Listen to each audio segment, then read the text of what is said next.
Every day, your brain faces choices, some easy, some tough. It wants comfort, ease, and safety.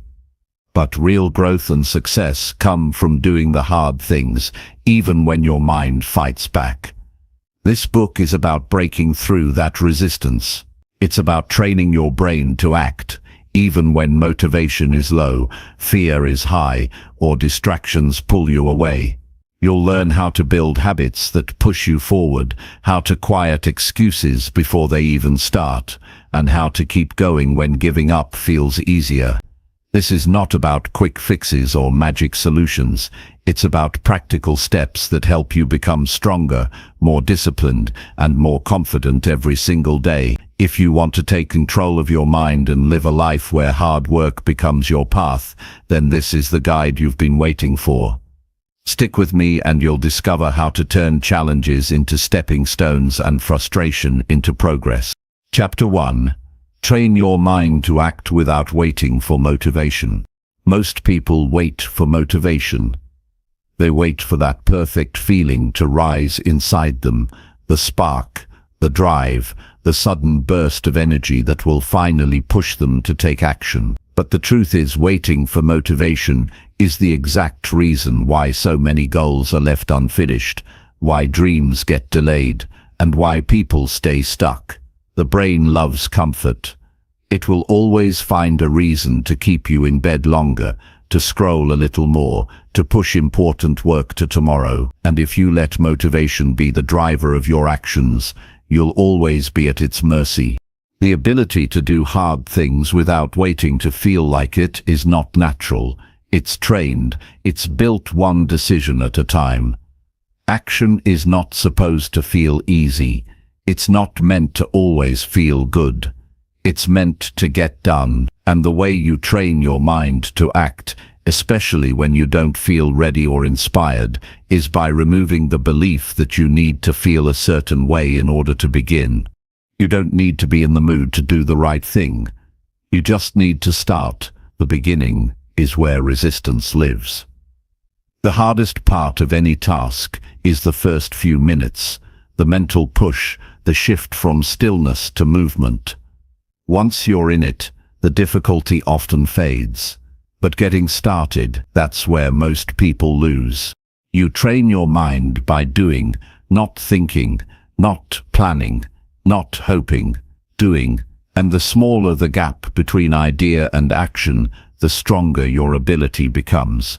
Every time you feel resistance to doing the thing you know matters, and you act anyway, you build a new level of strength. You're no longer working from feelings, you're working from principle. It starts with something simple. Set an alarm. When it goes off, get up immediately. Don't think, don't delay, don't negotiate, just move. That single action may seem small, but it is the foundation. You're showing your brain that what matters is action, not emotion. You're telling yourself that you follow through regardless of mood, and that message changes everything. It applies to everything else. When it's time to work, begin.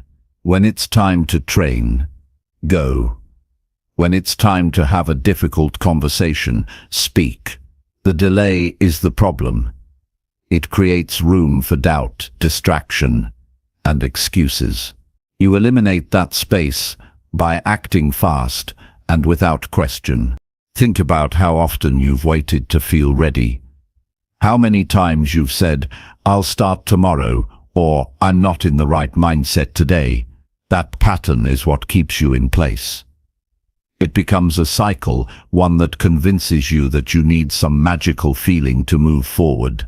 But the truth is, the more you wait, the weaker the muscle becomes. It's like any part of the body. Neglect it and it starts to fade. Train it and it becomes strong. You don't need to become fearless. You don't need to eliminate discomfort. You simply need to act. No emotion is required to begin. And the more you prove this to yourself through action, the easier it becomes to override the brain's craving for comfort. When you stop needing motivation, you start gaining momentum. You don't have to push yourself as hard because you're no longer dealing with internal debates. You've set a standard that says, when it's time, I move. That kind of internal discipline simplifies everything. You no longer waste energy deciding if you should do it. You've already decided. The only question now is when, and the answer is always now. It's important to understand that motivation often comes after action, not before. People think they need to feel good to start, but in truth they start, and then they feel good. You don't get energized before going to the gym. You feel the energy rise after the workout. You don't feel confident before doing the hard thing. You feel it once it's done. You stop waiting, you start doing. That's how you train your brain to handle life. That's how you develop grit. That's how you separate yourself from the version of you that keeps making promises and never keeps them. When you prove to yourself that action is possible even without desire, you unlock a level of freedom most people never experience. You don't need more motivation. You need more movement. One push, one rep, one action. That's it. And then the next. This is how habits form. This is how identity changes. You stop being someone who wants to grow, and you become someone who does grow every single day, whether you feel like it or not. Look around. Most people struggle not because they lack talent or opportunity, but because they lack the ability to act without feeling inspired. They rely on energy instead of effort. And the result is a life of waiting, watching and wondering what could have been. But not you. Not if you decide today to take control. You don't have to conquer everything at once. Just the next thing. The smallest next action. Get up when it's hard. Speak up when it's scary. Stay focused when it's boring. Do the thing that builds you even when you don't see instant results. That's the practice. That's the path. This is not about becoming robotic. It's about becoming reliable. It's about creating a life where you can trust yourself to do the hard thing, whether or not it feels good. You want peace? Do the thing you're avoiding. You want confidence? Prove to yourself that you show up no matter what. You want strength? Build it through action, not feelings. There's no secret. There's no shortcut. There's just the discipline of starting, and the only way to build that is to start before you feel ready, always. That's the rule. That's the code. And it works. You don't have to enjoy discomfort, you just have to walk into it, and on the other side of that discomfort is freedom. Freedom from procrastination. Freedom from regret. Freedom from being controlled by moods and emotions. Because now you're choosing your life, not reacting to it. You become someone who doesn't need ideal conditions. You stop being a slave to how you feel. That's real power. That's what builds lasting change. You're not chasing a spark anymore. You're becoming the fire. Each morning, the opportunity shows up again. You get to decide, do I wait or do I move? The people who change their lives don't wait, they move. No matter how tired, how uncertain, how uninspired they feel, they move because they've trained their minds to do so. They've taught themselves that discipline is stronger than comfort. That choice is more powerful than mood. And every time you do the same, you get closer to who you were meant to be. Not the version that needs to be pushed, but the version that pulls themselves forward because they've chosen to live with purpose, not preference. Start with something small today. One task you've been avoiding. One habit you know you need to build. One thing you keep delaying. Do it. Don't wait. Don't plan. Don't think it through. Just do it. Feel the resistance. Do it anyway. That's how the rewiring begins. Over time, it becomes second nature. The delay disappears. You become someone who moves quickly acts decisively and grows daily. Your brain learns that the path forward is through action, not comfort. And once it learns that, everything changes. You don't rise to your highest potential by feeling good. You rise by doing what matters when it's hardest. And that begins now. Not tomorrow, not next week.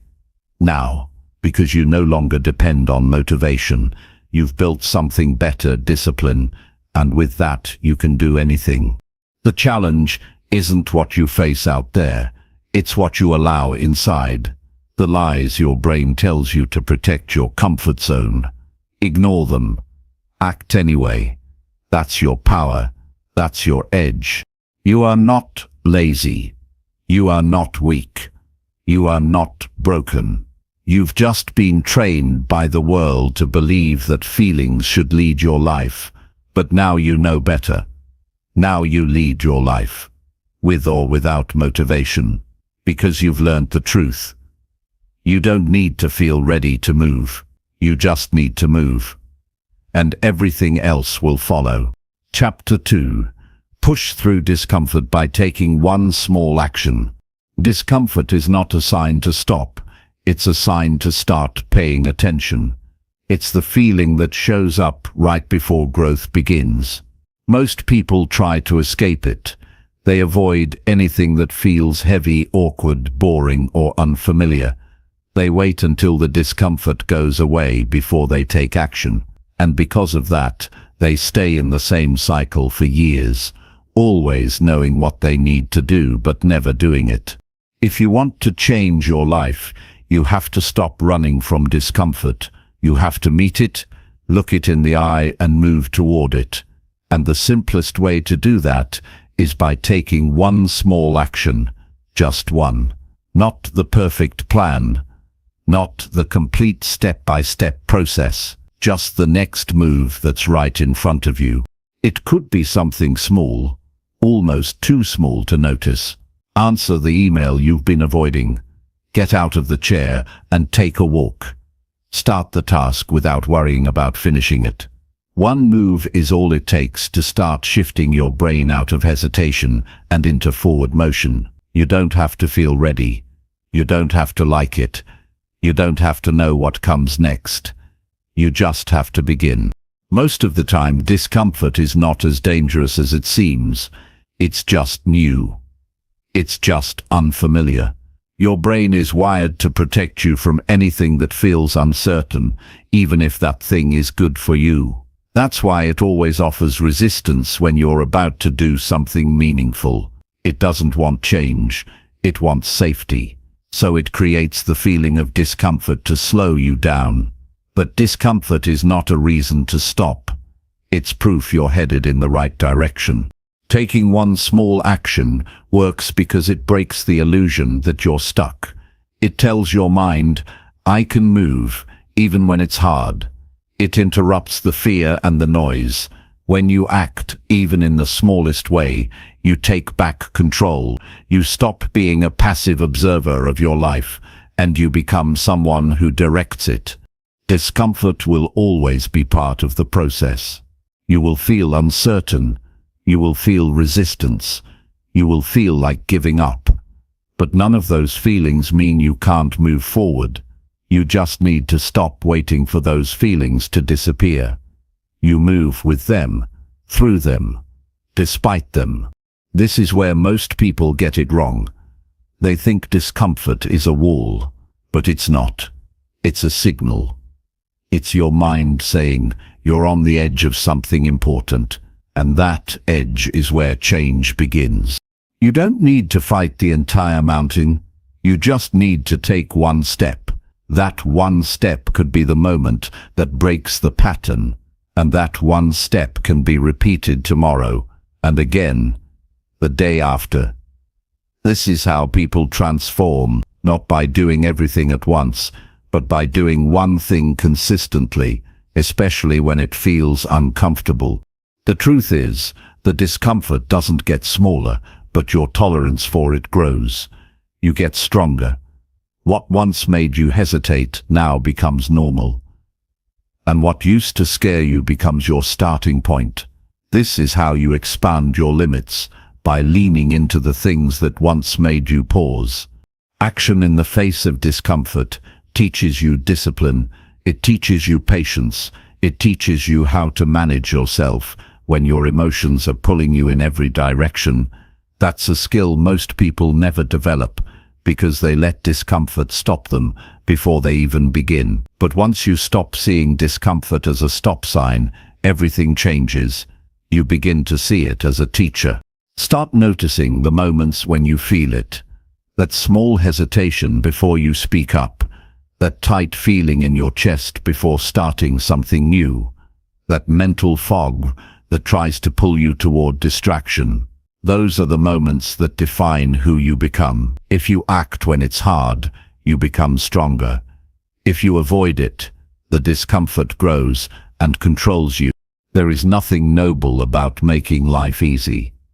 The people you admire, the ones who seem disciplined, confident and consistent, they're not immune to discomfort. They've just trained themselves to act anyway. And you can do the same. It starts with one decision. I will not wait for comfort. I will not wait to feel perfect.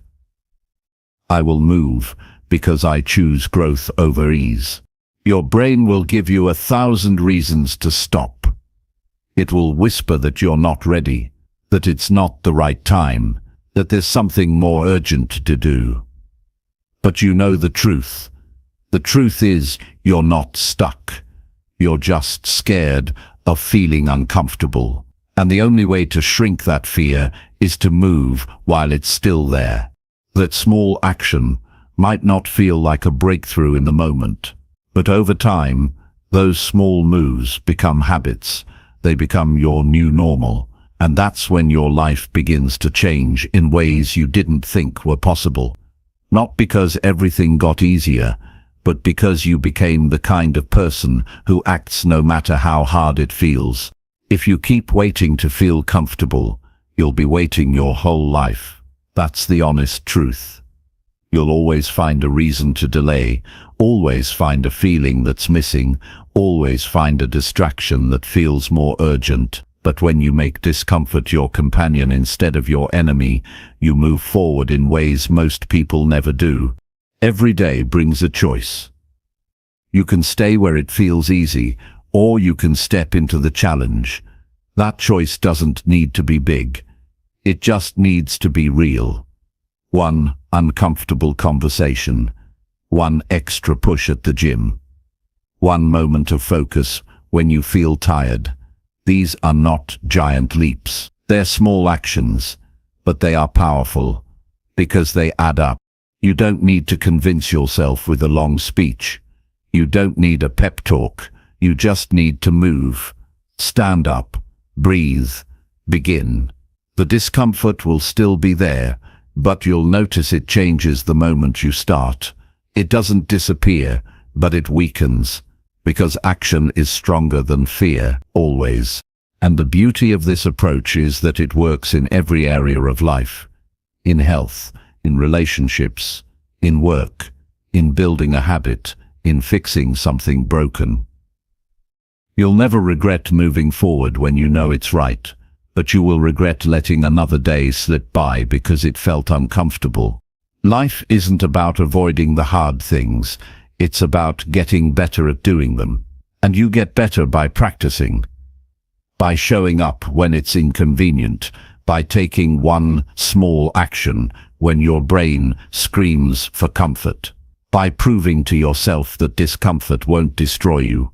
One moment of discomfort in exchange for progress is always worth it. And the more you choose that path, the more capable you become. You stop fearing the hard parts.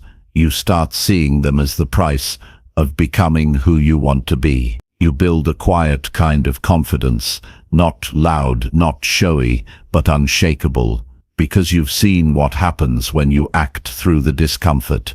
You've seen what it creates. Strength, clarity, momentum, self-respect. And in a world that runs from pain, you become someone who rises through it. That is rare. That is powerful. That is you. If you choose to take one small action today. Chapter 3. Build discipline by showing up every single day. Discipline is not built on talent or motivation. It's built on repetition. The person who shows up every day, no matter how they feel, no matter what the weather is, no matter how tired or busy they are, becomes unstoppable. It's not about how perfectly you perform, it's about the fact that you're there. When you build a life where you show up daily for what matters most, you remove the need for constant decision-making. You stop debating whether or not to try, you just do it. That reliability creates internal strength. It creates trust in yourself, and that trust is what turns ordinary effort into something powerful. Too many people wait for the right mood or the right timing. They wait for their schedule to open up. They tell themselves they'll start again next week or next month. They don't realize that the longer you wait to begin, the heavier the task becomes in your mind. But when you show up every day, it stops being a question. It becomes part of who you are. It's not a thing you do occasionally, it's something you do without skipping. And that changes everything. When you decide to commit to something every single day, it forces you to become honest about what matters. It makes you organize your time. It strips away the excuses. It puts your goals in front of you and says, you either act now or you don't get better. That pressure isn't a burden, it's a gift. Because when you're forced to show up, you realize how much time you've spent avoiding progress in the name of comfort. Showing up daily doesn't mean perfection. It doesn't mean pushing yourself to the limit every time. It means that no matter what, you do something, even if it's small, even if it's quiet, even if it's boring, you do it because discipline grows from showing up, not from occasional bursts of effort. The results may come slowly, but the character it builds in you is immediate. You start becoming the kind of person who can rely on themselves. You stop needing outside validation because your consistency speaks louder than any praise. You will not feel excited every day. You will not always feel productive or clear-minded. That's normal. That's life. But none of that is an excuse to disappear from your commitments. When you base your actions on discipline instead of emotion, you start to rise above circumstances. The weather doesn't matter. Your mood doesn't matter. The outcome doesn't even matter. What matters is that you showed up when most people would have stayed home, quit, or delayed. There's something powerful about being consistent in a world that gives up quickly. It builds a different kind of confidence. Not the kind that's loud or flashy, but the kind that sits quietly in your bones and says, I keep my word. That kind of discipline creates momentum. You don't have to restart every week because you never stop. You don't need to rebuild what you lost because you never let it fall apart. And even when life gets chaotic, you have something stable to hold on to, your commitment to keep going. This doesn't happen overnight. It happens one day at a time. You don't need to do it all today. You just need to show up. You do that again tomorrow, and the day after, and the day after that. Over time, it becomes automatic. What used to feel hard becomes part of your rhythm. You start to notice how different you feel. You think clearer, you act quicker, you waste less time. Not because life got easier, but because you became stronger through consistency. Every time you show up, you are reinforcing a message to your brain. You're teaching it that your goals are not negotiable. You're teaching it that effort happens with or without motivation.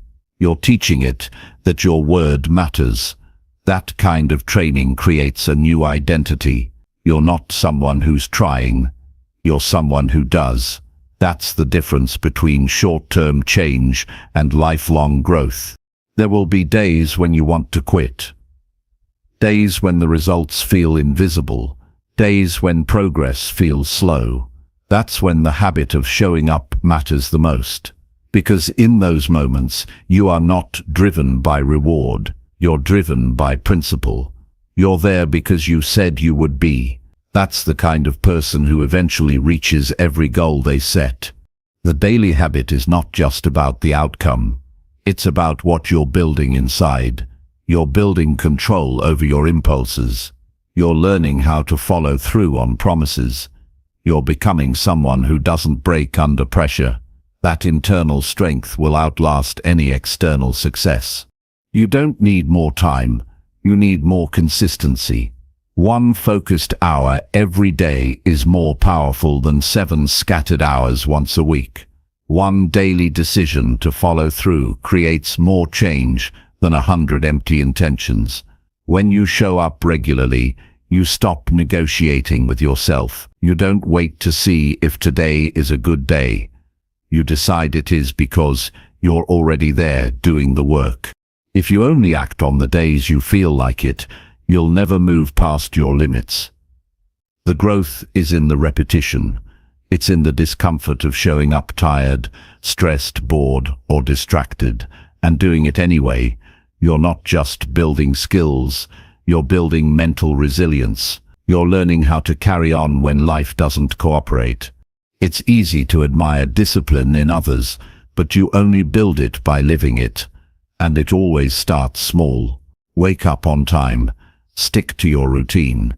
Do the work without shortcuts. Don't make excuses. Don't let one missed day turn into 2.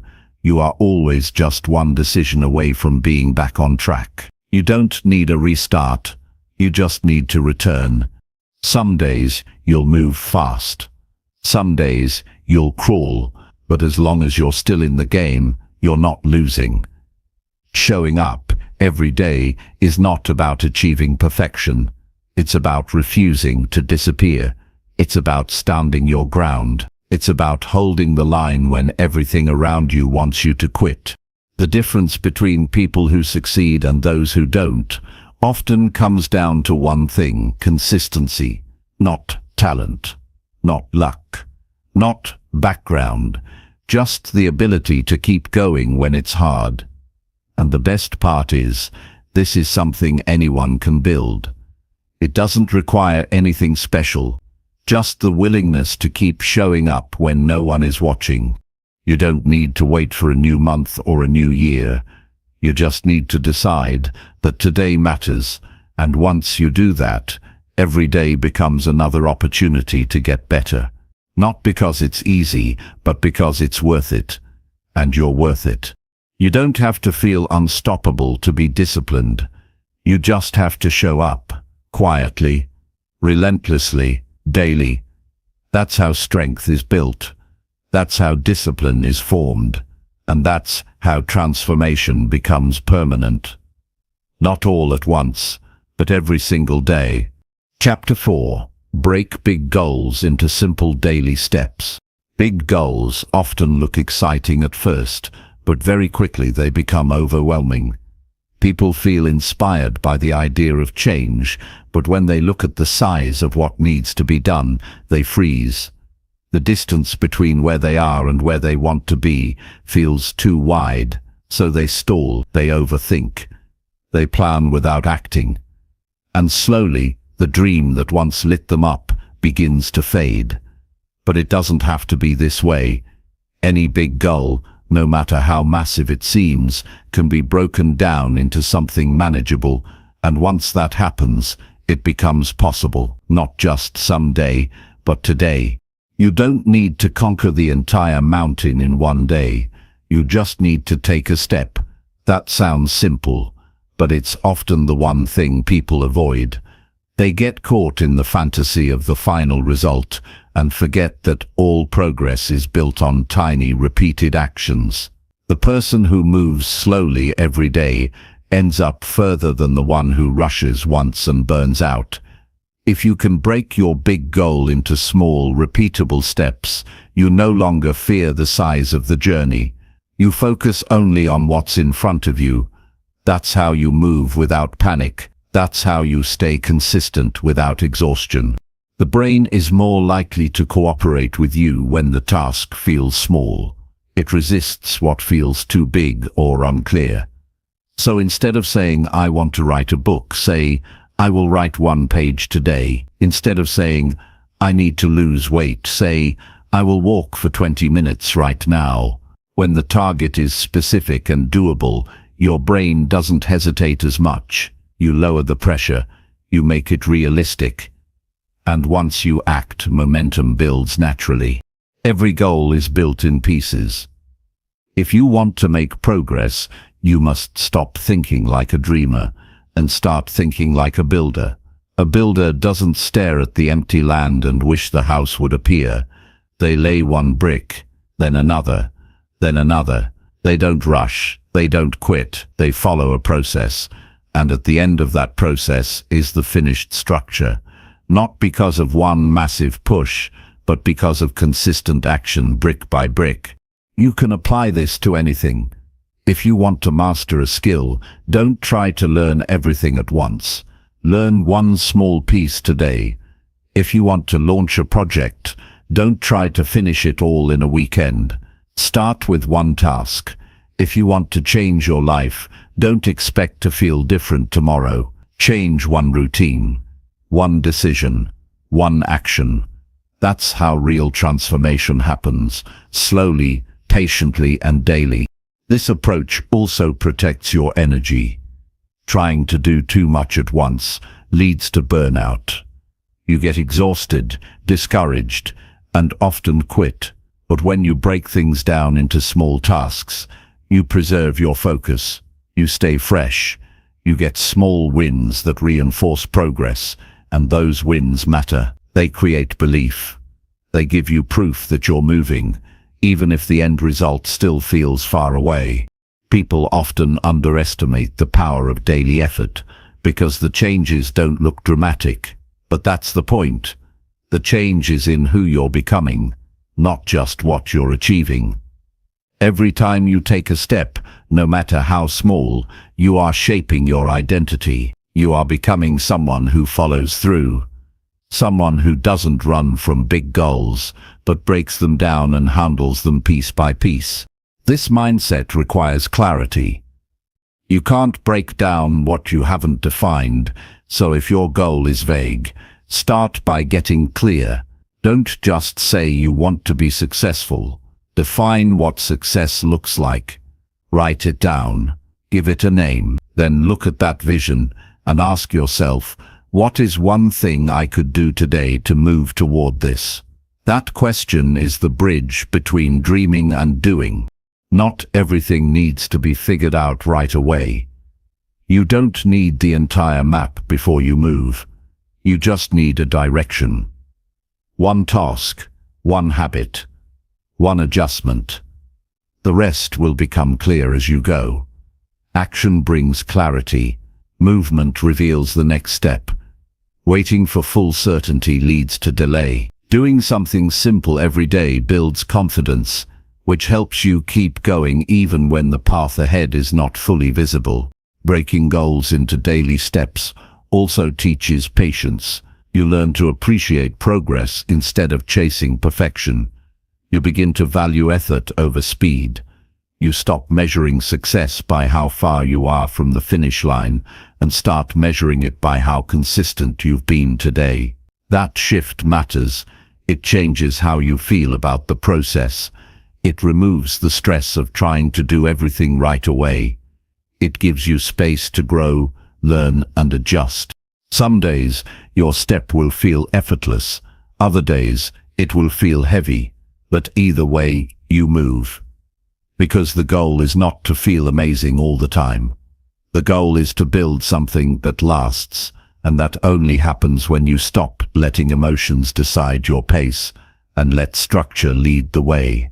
Your system becomes stronger than your excuses. Your process becomes more important than your mood.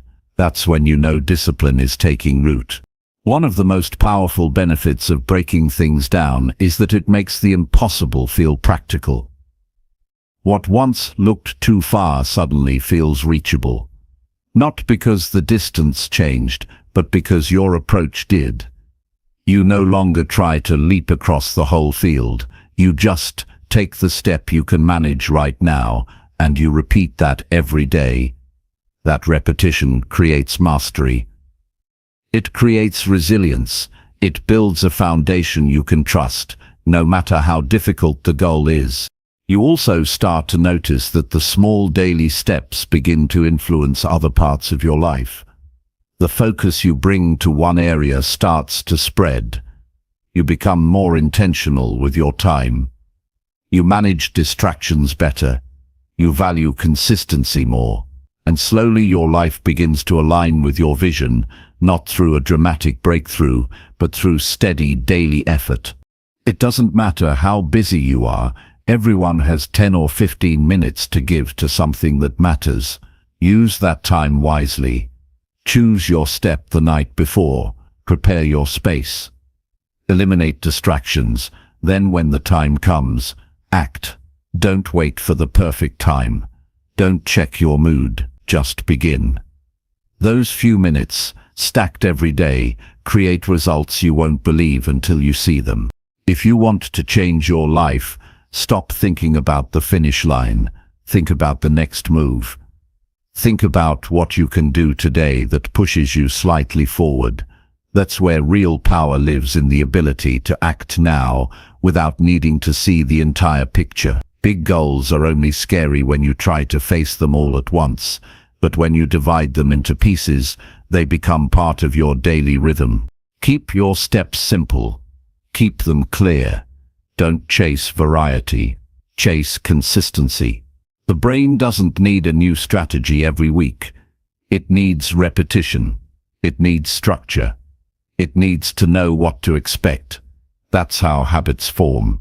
That's how progress sticks. Whatever you want to achieve, begin breaking it down. Write the vision.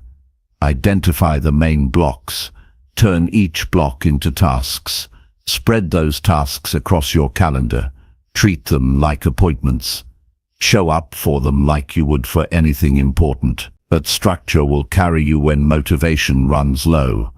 And when you look back, you'll realize the goal wasn't reached in a moment. It was built step by someone who refused to give up. Chapter 5. Face fear by choosing action over overthinking. Fear grows in silence. It thrives in the space between thought and action. The more time you give it, the more control it takes. And that's the trap many people fall into. They wait until they feel ready. They wait until they're not scared anymore. They wait for the perfect moment, but that moment never comes, because fear doesn't vanish on its own. It fades only when you do the thing you're afraid of. Thinking more doesn't shrink fear. Action does. When you overthink, you create versions of the future that don't even exist. You play out worst-case scenarios that aren't happening. You try to solve problems that haven't arrived. You carry the weight of events that might never occur, and in doing so, you exhaust yourself. You drain your energy before you even take a step. What could have been handled with a simple action now feels like a monster living in your mind. But the monster isn't real. It only looks big because you've been feeding it with delay. Every person feels fear. There's nothing weak or unusual about that. But how you respond to fear, that's where strength is measured. Do you freeze and let the fear build a wall? Or do you lean in and break it apart by doing something? Most people get stuck not because they lack talent, but because they wait for fear to disappear. It won't. Fear is part of growth. It means you're stretching beyond what's comfortable, and that's a good sign. It's not a signal to stop. It's a signal to start moving. There's a part of you that already knows what to do. You've replayed it 100 times in your head. You've thought about the email, the call, the conversation, the application, the step forward. But the longer you sit on it, the heavier it gets. It begins to feel like a risk when really it's just resistance. You're not facing a disaster, you're facing discomfort, and discomfort is temporary. But regret lasts longer. The regret of staying stuck, of holding back, of letting another day pass without progress. Those are the things that truly hurt over time. You can't think your way into courage. You have to act. That action doesn't need to be dramatic. It can be small. A message sent, a task started, a word spoken, a choice made. What matters is that you disrupt the fear with movement, because once you do, the brain shifts. You go from imagining to experiencing. You go from mental paralysis to physical engagement, and the moment you're engaged, fear loses some of its power. Most people fear outcomes they can't control, but what you can always control is what you do right now. You can't decide how others will respond. You can't guarantee a result, but you can choose to take the next honest step. That choice is your freedom. You don't need to feel brave to act. You just need to act and let bravery catch up. The more you move, the more your mind adapts. It starts to see the fear for what it is, a signal, not a stop sign. Action creates evidence. Evidence that you can handle more than you thought. Evidence that progress is possible. Evidence that fear isn't a force, it's a feeling. Feelings shift. They change. But evidence stays. You begin to build a track record of doing hard things. That's how confidence is formed, not through affirmations or perfect plans, but through real steps taken in spite of discomfort. The mistake many people make is waiting for confidence before they act. But confidence comes from doing the thing you're avoiding. If you want to be confident speaking, speak. If you want to be confident in your work, do your work. If you want to feel strong in your choices, make a choice. Confidence isn't a prerequisite, it's a result. You don't get to skip the fear, you walk through it. You earn the clarity, you earn the strength. Fear is loud, but it's not accurate. It tells you everything that could go wrong but never counts. What could go right? It exaggerates. It twists your thinking. It makes simple steps feel complicated. And if you let it, it will shape your whole life. It will guide your decisions. It will define your limits. It will keep you in the same patterns, repeating the same day, wishing for change but never claiming it. You can't let that happen. You have to interrupt the loop. One way to do that is to reduce the time between thought and action. The longer you wait, the harder it gets. So train yourself to shorten that gap. Feel the fear, recognize it, then move anyway. Take one step before the fear talks you out of it. That habit alone can transform your path. You stop becoming someone who waits and start becoming someone who leads their own life, even with fear sitting in the background. This doesn't mean you have to rush into danger. It means you stop building stories around the fear. You stop letting your thoughts spiral. You come back to the present moment. You ground yourself in what you can control. You decide to do something small but meaningful. That might be speaking your truth. It might be standing up for yourself. It might be trying something new. Whatever it is, the act of doing breaks the illusion that fear is bigger than you. Courage is not the absence of fear, it's the refusal to be ruled by it. People who achieve things don't lack fear. They just refuse to give it the final vote.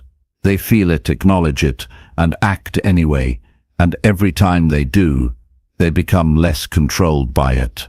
That's how growth works. It's not clean, it's not comfortable, but it's always worth it. You'll never fully eliminate fear from your life, and you don't need to. It's a sign you care. It means something matters. What you must do is change your relationship with it. Stop trying to negotiate with it. Stop asking it for permission. You don't need fear's approval to live boldly. You need your own decision. You need to say, "I know this scares me, but I will move anyway." You'll be amazed how quickly fear loses its edge once you act. What felt impossible becomes manageable. What felt heavy becomes lighter. You start seeing results. You start creating momentum, and that momentum builds into something powerful, a life that moves forward, even when it doesn't feel perfect. A life built not on what-ifs, but on choices made with intention. Overthinking is a habit, and like any habit, it can be replaced. Replace it with doing.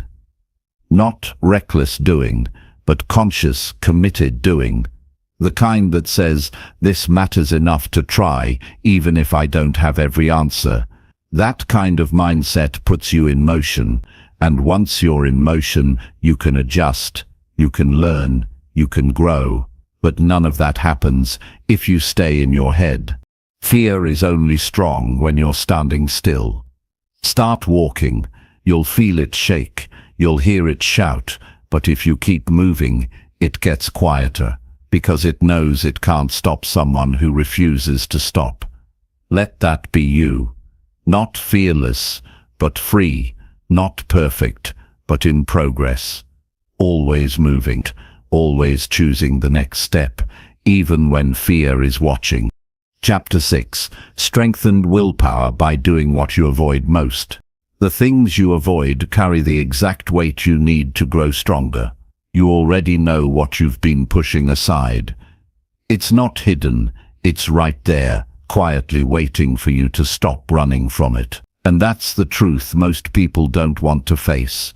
Your strength doesn't come from doing more of what you're comfortable with.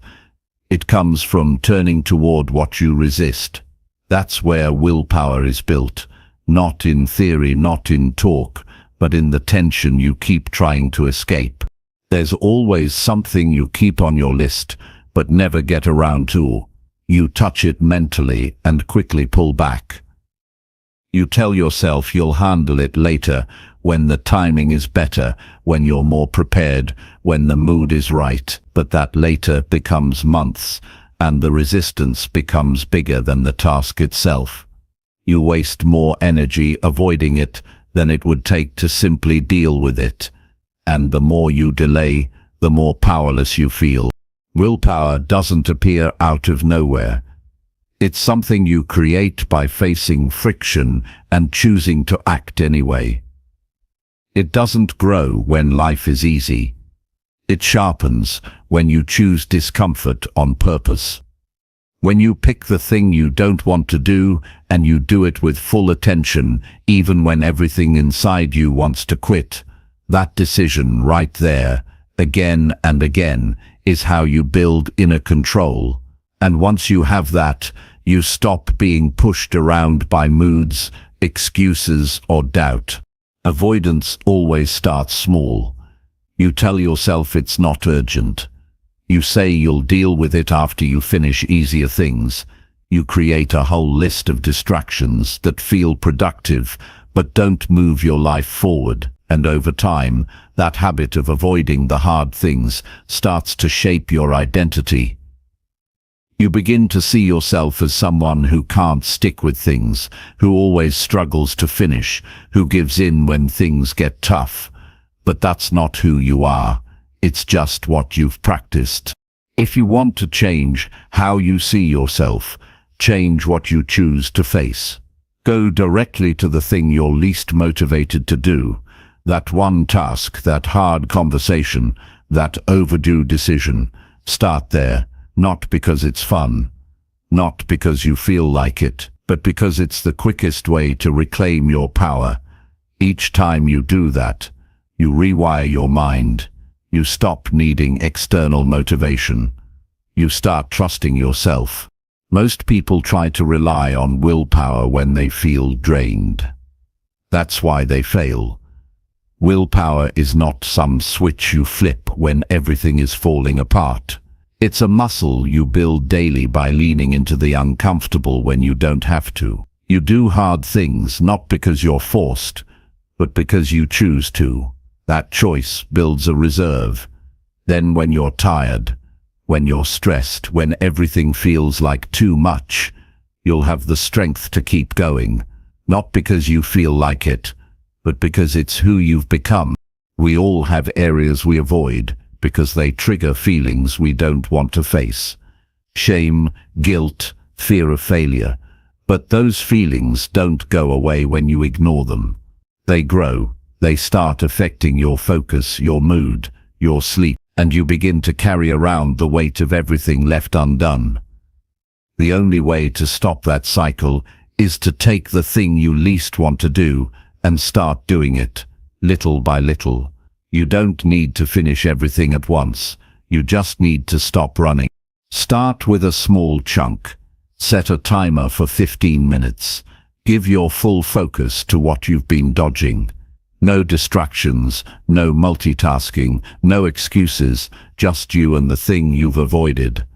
That simple act will do more for your confidence than any motivational video, because it proves that you are not at the mercy of your feelings. You are not a victim of delay. You are capable of discipline, and you show it every time you do the opposite of what your mind tries to avoid. Discipline isn't about perfection. It's about doing what needs to be done, even if it's messy, even if it's uncomfortable. It's the act of keeping promises to yourself when no one is watching. That's where real strength is found, not in what people praise you for, but in the battles no one sees. The early mornings, the silent decisions, the quiet effort, that's what builds a life you can be proud of. It's tempting to look for shortcuts, to think there's a secret to discipline or some hack to make willpower easy. But the truth is simple. You become disciplined by doing hard things on purpose, especially the ones you want to avoid. That's it. No trick, no hack, just consistent, intentional choices, day after day. Not always big ones. Sometimes it's just waking up on time, showing up to the gym, eating the meal you planned, finishing the task you opened. These small choices add up, and over time, they create something unshakable. You don't need to fix everything at once. Just focus on the one thing that has been hanging over your head the longest. Pick that one. That's where the greatest growth is hiding. You've already thought about it 100 times. You've already wasted hours thinking around it. Now give it 10 minutes of direct action. That's how you cut through mental clutter. You stop thinking and start moving. Each time you face what you avoid, you chip away at the illusion that it's too much for you. You realize it's never as bad as it felt in your head. You understand that the real problem wasn't the task, it was the fear around the task. And by acting, you break the cycle. You stop feeding the fear. You take your power back. That kind of self-trust becomes your foundation. It's what makes you consistent. It's what helps you stay grounded when life gets chaotic. There's no substitute for the feeling of doing something you once avoided. It rewires how you see yourself. You start to respect your own choices. You build momentum. You begin to expect more from yourself. Not in a punishing way, but in a way that says, I know I can do hard things because I've done them before. That belief becomes your baseline. And when that's your baseline, very little can shake you. The version of you who faces discomfort, who moves toward the hard things, who follows through, that version is always inside you. It's not about becoming someone else. It's about removing the habits that have held you back. And the fastest way to do that is to stop running from what you fear and start walking toward it. Slowly, surely, one task at a time. You don't need motivation. You need to interrupt the loop of avoidance. That's where everything begins to shift. And the best news? You can start right now. No waiting, no planning. Just choose the one thing you've been putting off and take action. That's how willpower is built. Not in comfort, but in the quiet choice to do what you've avoided the most. That's your turning point. That's your strength. You can't go deep if you're constantly being pulled in every direction. Focus isn't just about forcing yourself to concentrate. It's about clearing the space that allows your mind to settle. Most people never reach real depth because they don't protect their attention. They leave the door wide open. Notifications come in, messages demand replies, noise creeps in from every device, and before they know it, they're reacting to everything and finishing nothing. If your attention is scattered, your results will always be shallow. There's a cost to being available all the time. You don't notice it at first. It seems harmless to glance at your phone. It feels natural to bounce from tab to tab. You tell yourself you're staying connected, staying in the loop, but over time, your brain becomes conditioned to short bursts, to constant shifts. You lose your tolerance for stillness.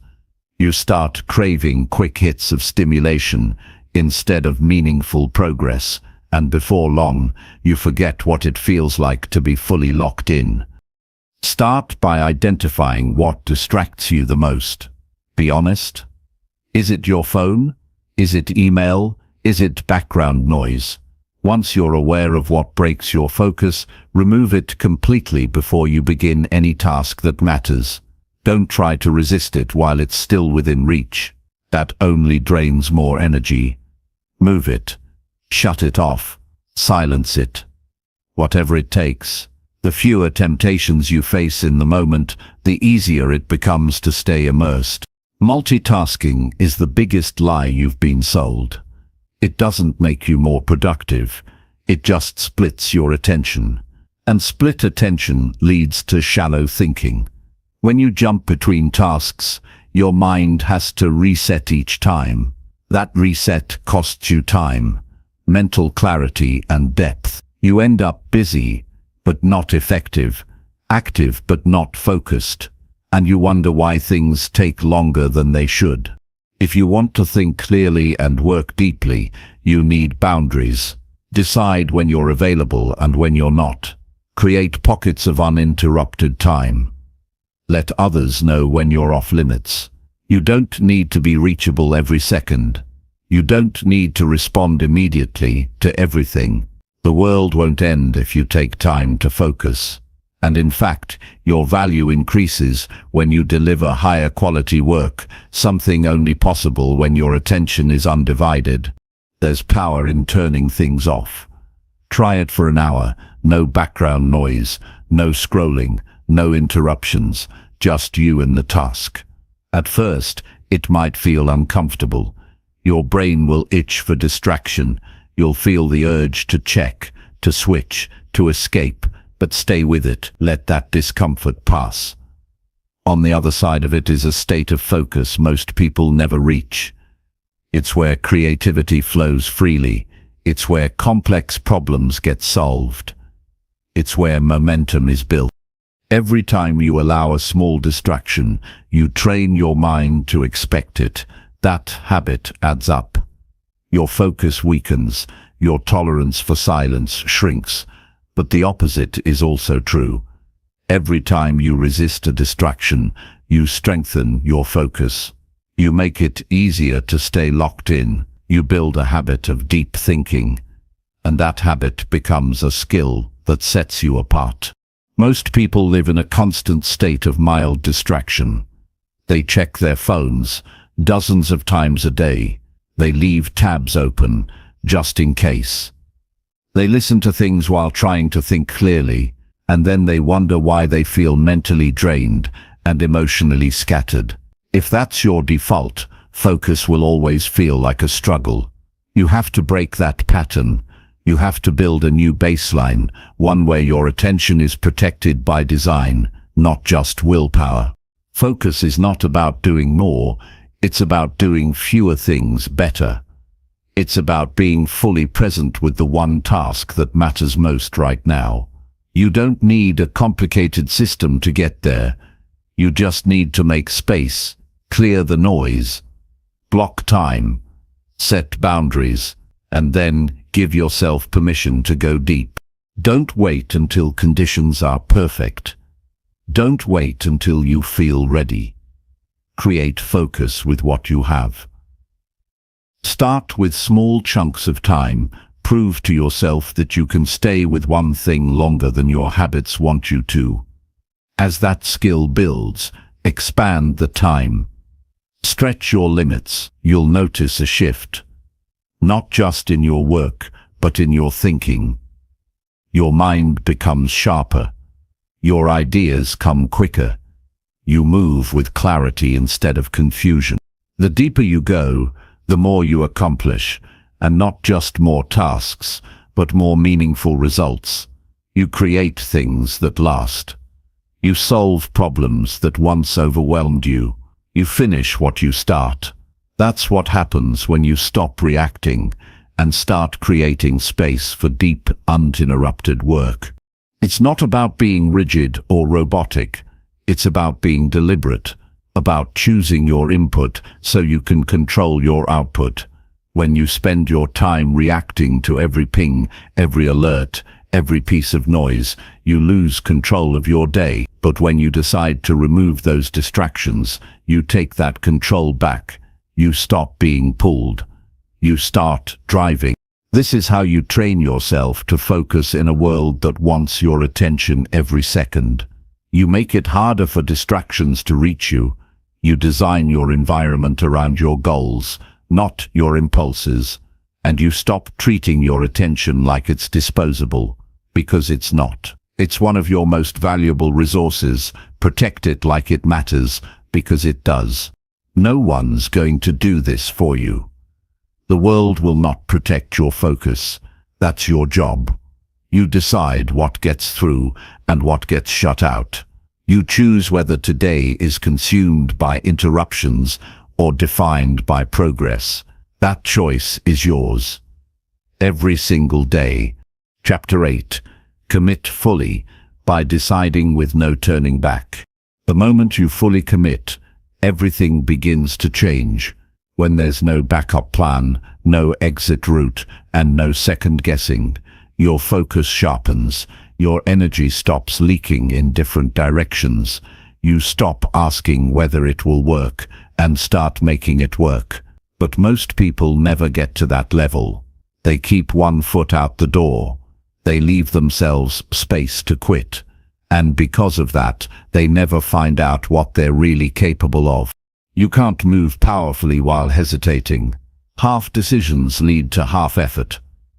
You say you want it, but deep down you've already left room to retreat.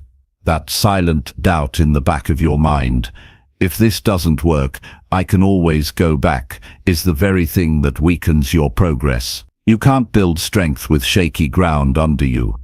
You can't grow if you keep entertaining the idea of giving up. There comes a time when you have to make a real decision. One that isn't based on how you feel in the moment. One that doesn't shift depending on what's easy or convenient. A decision that locks you in. That's when growth begins. Not when everything is certain, but when you say, I'm doing this no matter what, and then follow through without flinching. People think commitment is about being sure. It's not. It's about being willing. Willing to face what comes. Willing to keep showing up, even when it gets hard. Willing to find a way when the original plan falls apart. You don't need to know how everything will play out. You just need to stop entertaining the option of giving up. That's when your effort becomes clean. That's when your mind stops negotiating with excuses. The reason most goals fail isn't lack of knowledge, it's lack of finality in the decision. You say you're going to do it, but then you leave space for maybe, and that space grows. You tell yourself you're tired, you're not ready, something came up, you justify taking it slow. You tell yourself it's smart to be cautious, but underneath it all, you just never decided all the way. You never removed the option of quitting. You don't need a perfect plan. You need a strong decision, and a strong decision means no turning back. You close the other doors. You stop checking for easier paths. You burn the bridge to indecision so that going forward is the only thing left. That's when you tap into strength you didn't know you had. Because now you're not splitting your energy between should I do this and how do I make this work. You're all in. It's uncomfortable at first. When you shut off the option to retreat, your mind might panic. You'll feel exposed, vulnerable. But that discomfort is where the breakthrough starts. That's the edge where you get tested. That's where your old habits scream the loudest and your new path demands more of you than ever before. And if you stay with it, if you keep choosing forward every single day, you become someone who no longer asks what if I fail, but what can I become if I keep going? Real commitment doesn't come from hype, it comes from clarity. You have to know why you're doing this. Not some surface reason that sounds good to other people, but something that lives deep inside you. Something that you're tired of avoiding, something that matters more than comfort, more than approval, more than fear.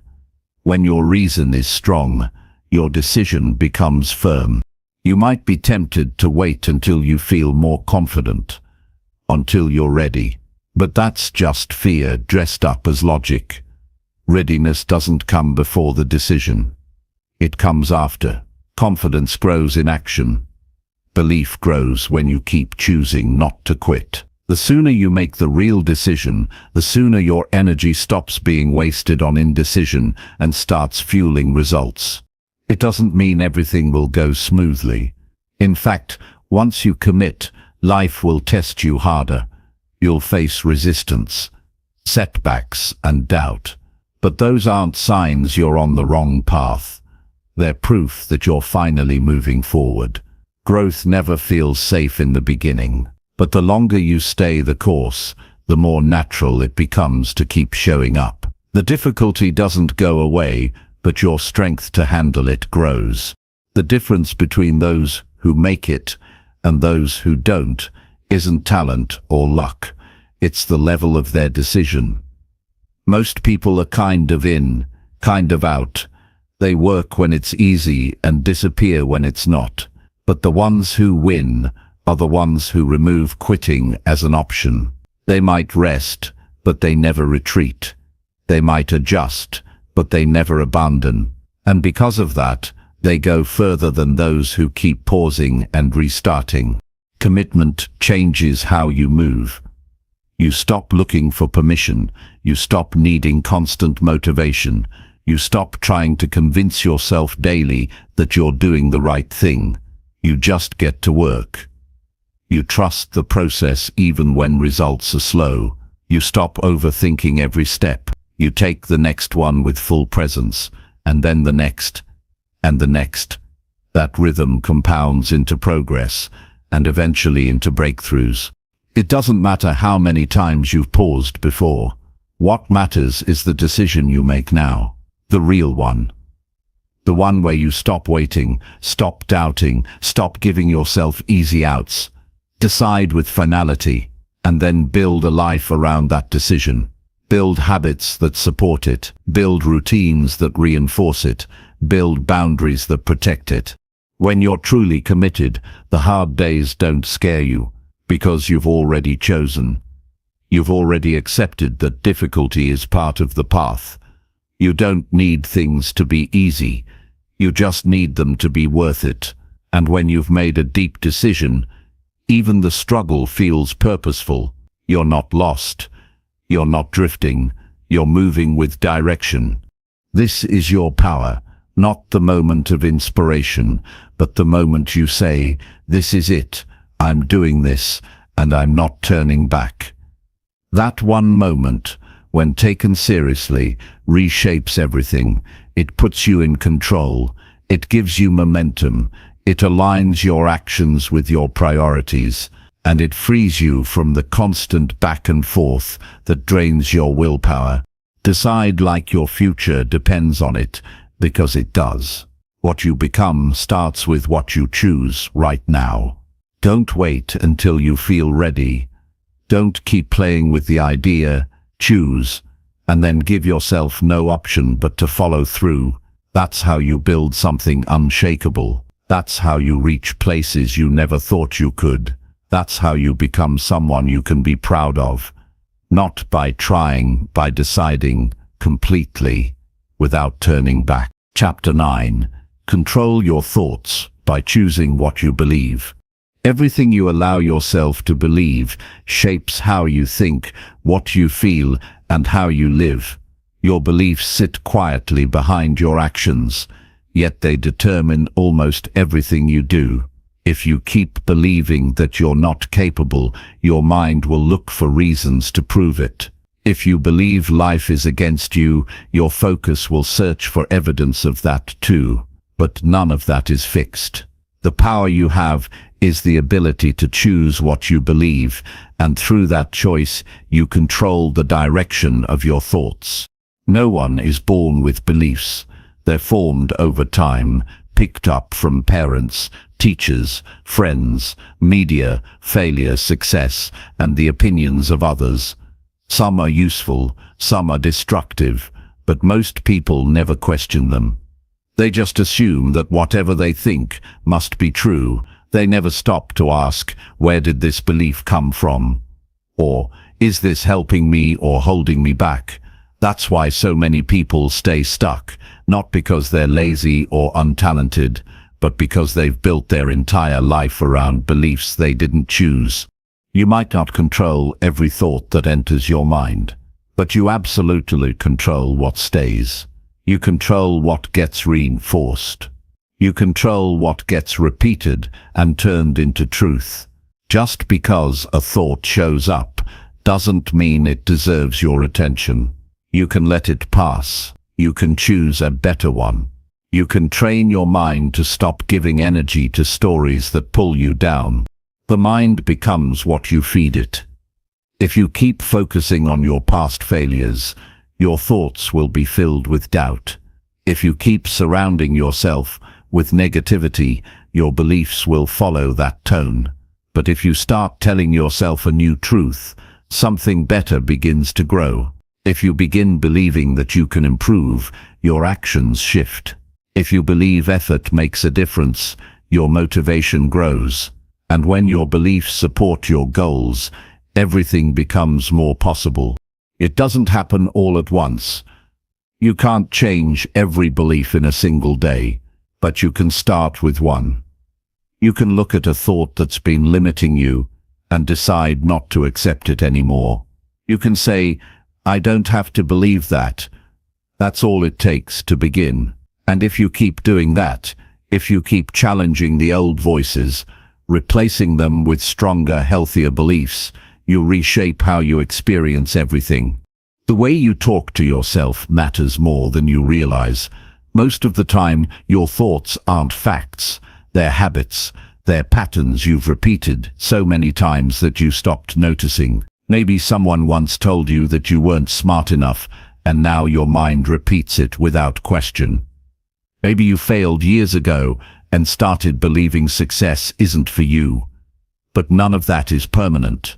You have the right to rewrite what you believe, starting today.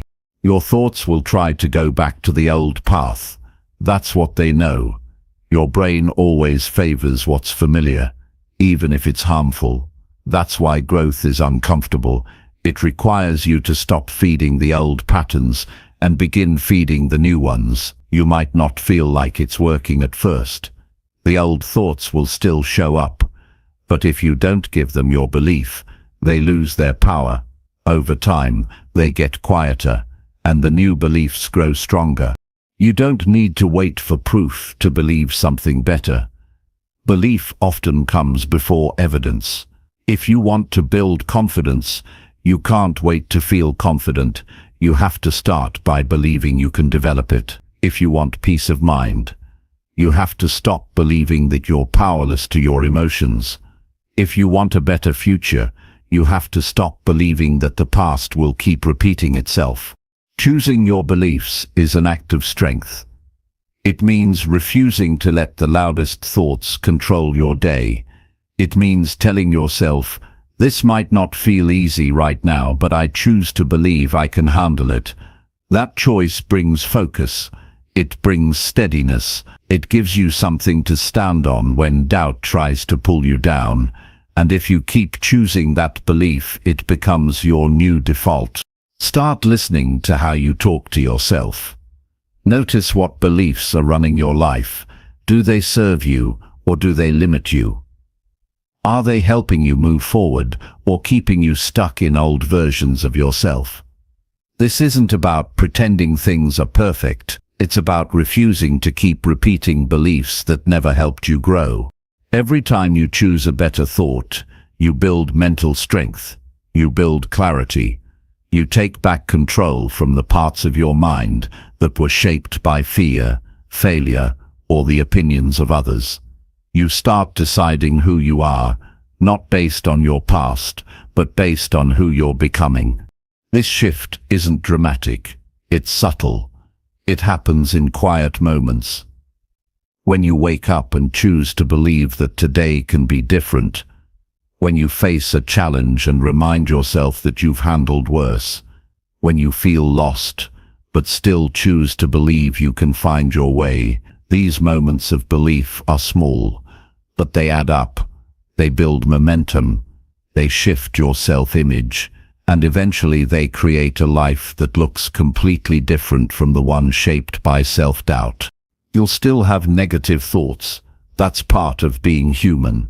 But now, instead of believing everything you think, you'll start filtering. You'll decide what gets in. You'll stop letting fear be the loudest voice in the room. You'll choose thoughts that guide you instead of thoughts that trap you. And that choice, repeated over time, changes your entire reality. What you believe creates your limits or breaks them. You can believe you're stuck, or you can believe there's another way. You can believe it's too late, or you can believe that the next step matters more than any moment you've missed. You can believe that life is against you, or you can believe that everything you've gone through has prepared you for this point. One belief pulls you backward, the other pulls you forward, and the direction of your life follows whichever one you choose. You're not a prisoner of your mind. You're the one who decides what thoughts get your attention. You're the one who decides what story you live by. If that story is filled with limitation, you can choose to change it. If it's built on old wounds, you can start building a new foundation. The mind is powerful, but only when you guide it. Otherwise, it just runs on autopilot, fueled by fear, comparison, and the noise of the world. Now is the time to become more intentional. Don't wait for confidence. Don't wait for everything to feel clear. Start by choosing what to believe today. Choose thoughts that strengthen you. Choose beliefs that keep you steady. Choose the mindset that moves you forward. That is how you gain control over your life, by first gaining control over your mind, one belief at a time. Chapter 10. Rewire habits by repeating what feels hard daily. Every habit you want to break and every habit you want to build comes down to one thing: what you're willing to repeat, even when it's uncomfortable. There's no shortcut around that truth. You can read about motivation, watch videos about discipline, even plan every detail of your morning routine, but nothing changes until you face the friction and keep going. The change happens through the repetition of what feels unnatural, tiring, and unfamiliar. That's how your brain gets rewired, by doing what's difficult until it becomes automatic. In the beginning, anything new feels awkward. That's normal. You're interrupting a pattern your brain has practiced for years. If you've always avoided hard conversations, taking the step to speak up will feel forced. If you're used to procrastinating, sitting down to work without distraction will feel like a struggle. But that's the space where transformation lives. Right there in the stretch between your old reflex and your new response. Most people never stay long enough in that space. The discomfort pushes them back into what's easy. But the people who grow are the ones who stay. They don't wait to feel ready. They show up anyway. Discipline is not about being in the mood. It's about making a decision and honoring it repeatedly. When something feels hard, your brain sees it as a threat. It wants you to stop and return to comfort. But your future doesn't live in your comfort zone. It lives in the hard moments you don't escape from. Each time you repeat the action, whether it's saying no to an unhealthy choice, getting up early, finishing what you started, you teach your brain that this new path is safe. And the more you repeat it, the less resistance you face. It's easy to get excited about change when motivation is high. The real challenge is staying consistent when you're tired, bored, or discouraged. That's where most people fall off. They assume that if something feels hard, they must be doing it wrong. But the truth is the opposite. If it feels hard, it means you're stretching. That means you're doing it right. That's the work of rewiring, staying present through the resistance and choosing not to quit when it would be easier to stop. Habits are built through action, not emotion. You don't need to feel inspired to take a step forward. You just need to take it. The feeling often comes after the action. Confidence grows after you show up, not before. Clarity comes from doing, not from overthinking. If you wait for it to feel easy, you'll never move. If you want the change to last, it must be anchored in consistency, not mood. Every day you repeat the hard thing, it gets slightly easier. Not because the task changes, but because you change. You build tolerance. You build rhythm. You start associating effort with progress rather than pain. And over time, the very thing that once felt impossible becomes your new baseline. That's how habits work. They turn effort into identity. At first, you have to remind yourself who you want to become. Eventually, it becomes how you see yourself. This is where you need to be honest with yourself. Not everything that's hard is worth repeating. You need to choose habits that support your growth. The hard things that build you, not the ones that drain you. Don't confuse suffering with discipline. You're not here to grind yourself into the ground. You're here to become more capable, more focused, and more aligned with your goals. Pick the actions that challenge you in the right direction. The ones that stretch your mind, strengthen your discipline, and sharpen your focus. Don't expect dramatic results after a few days. Habits are not formed by intensity. They're formed by stability.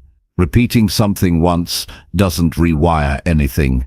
It's what you do again and again that rewrites your patterns. This is why small, consistent action beats short bursts of perfection every time. You don't need to be extreme. You just need to be steady. Build the habit of showing up, even on bad days. Especially on bad days. That's how you train your brain to keep going when it matters most. There will be days when you slip. That doesn't mean you failed. It means you're human. What matters is what you do next. Do you stop altogether, or do you pick yourself back up and repeat the action again tomorrow? That choice decides whether the habit fades or takes root. The repetition isn't about perfection, it's about momentum. Each day you show up, you build that momentum, and when it's strong enough, it starts to carry you forward. Think about what you do each day that feels hard but matters. Maybe it's the moment you sit down to focus. Maybe it's turning off distractions. Maybe it's taking care of your health when your energy is low. Whatever it is, that moment is your training ground. That's where the rewiring happens. The repetition doesn't just build habits, it builds character.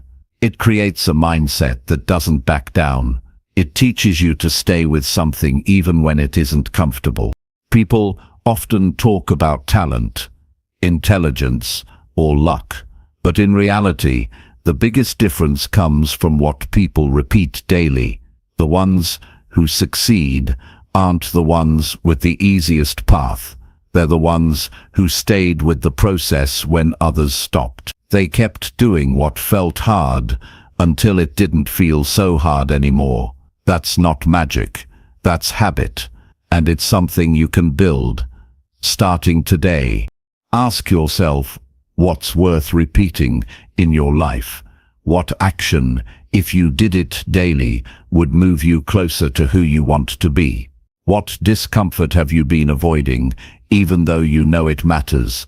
That's your edge. That's your opportunity. Don't wait for a better time. Don't wait until it feels less inconvenient. Start with the version of yourself you have right now and take one hard step. Then take it again tomorrow. You don't need massive change. You need consistent pressure in the right direction. One repeated step is more powerful than one big leap, followed by inaction. If you can just stay with the hard thing a little longer each day, you'll surprise yourself. You'll build a level of discipline that doesn't fade when things get difficult.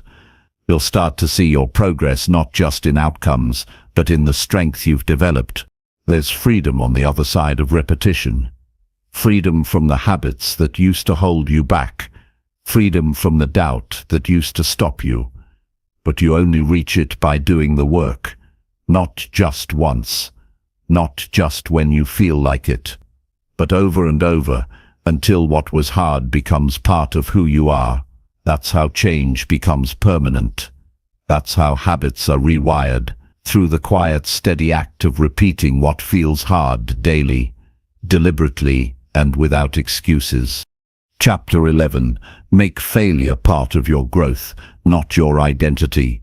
Failure is part of becoming better at anything, but it's not what defines who you are. The biggest mistake most people make is confusing a result with their identity. Just because something didn't work out doesn't mean you are broken, incapable, or behind. It means you were in the process of figuring something out, and figuring something out always comes with setbacks. Everyone who has achieved anything worthwhile has failed more than once. What sets them apart isn't that they avoided failure, it's that they didn't let it become how they saw themselves. When you try something and fall short, the experience can feel personal. It can feel like proof that maybe you're not cut out for this, that maybe this dream isn't yours to chase. But that voice in your head isn't speaking the truth. It's speaking fear, and if you let that voice grow, it will shrink everything in your life. Not just your goals, but your confidence, your curiosity, your willingness to take risks again. You stop reaching, not because you can't, but because you've started to believe the failure means something it never actually did. You can't avoid failure if you're truly growing. The more you stretch, the more you'll fall. That's not a sign of weakness, it's a sign of movement. People who don't fail are either not trying or only doing what they already know they can do, and that leads to a life of safety, but not satisfaction. There's a deeper fulfillment that comes from learning through failure. You start to build a real relationship with yourself. You stop expecting perfection and start appreciating progress. You start to see each misstep as information, not judgment. When something doesn't work, it gives you data. It tells you what to adjust, where to look closer, how to approach it differently next time.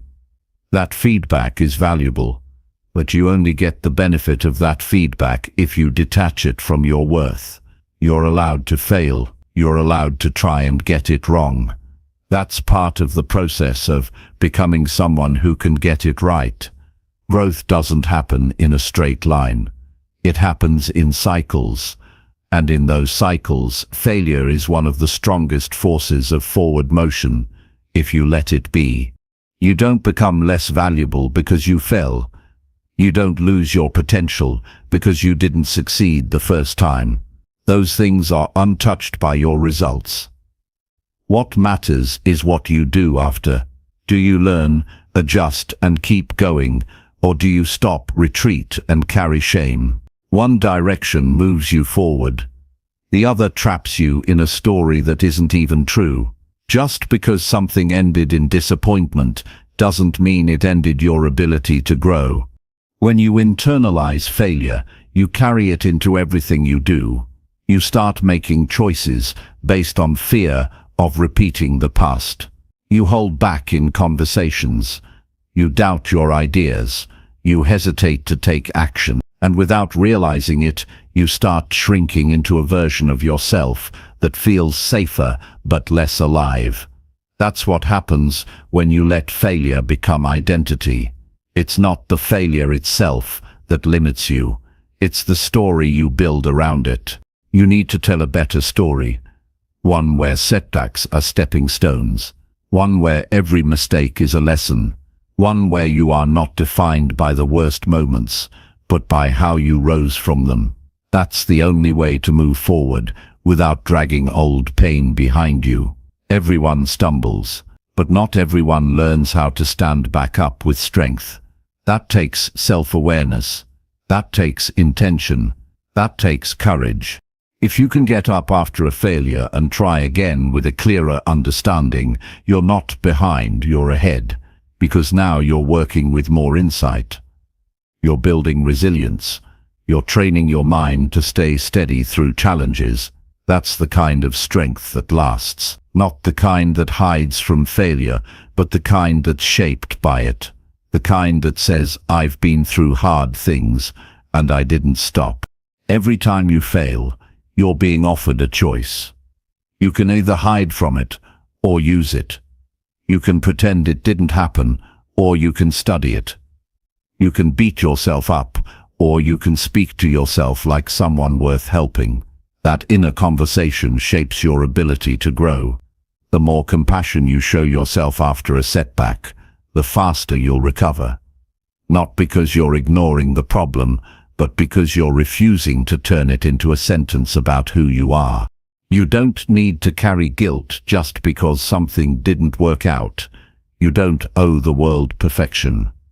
What you owe yourself is the willingness to stay in the process, to take responsibility without shame, to examine what went wrong without letting it define your value. That's how you grow from failure, by facing it directly, without judgment, and letting it shape your strategy, not your self-worth.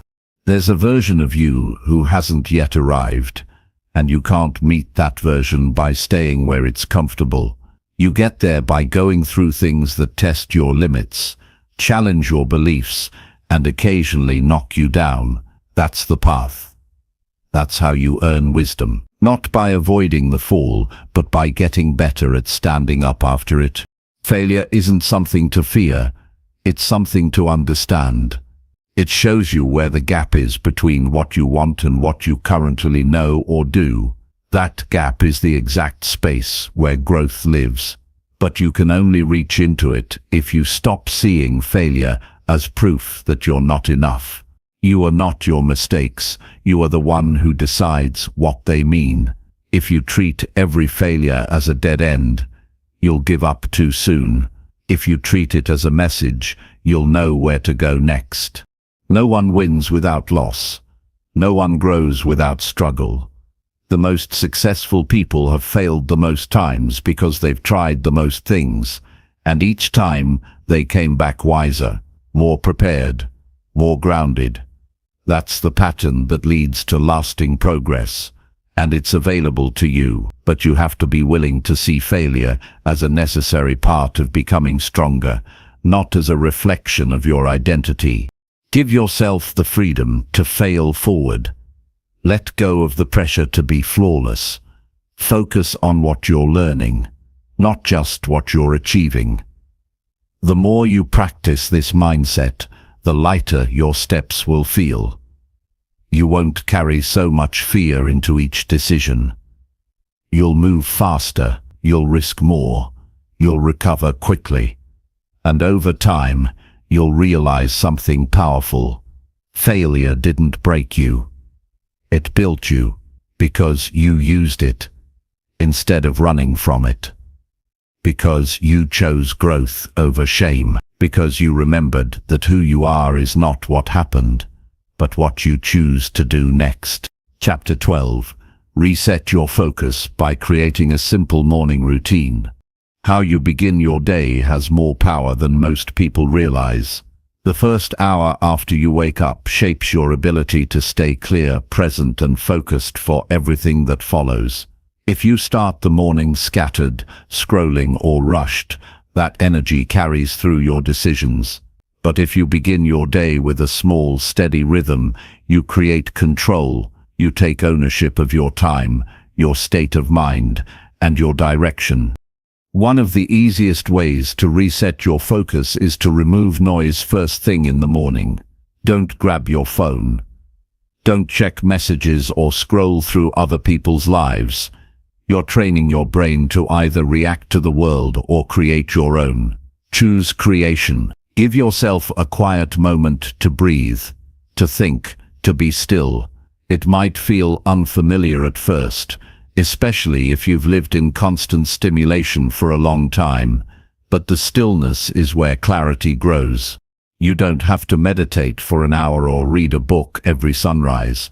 You just have to be present with yourself before the day begins, pulling you in different directions.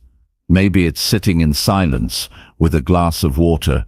Maybe it's stepping outside for a minute of fresh air. Maybe it's writing down one thought that matters to you. These small choices ground your mind and give you space to listen to what actually needs your attention. Focus is not about doing more, it's about doing less, but doing it with purpose. A simple routine helps you narrow your attention before the distractions flood in.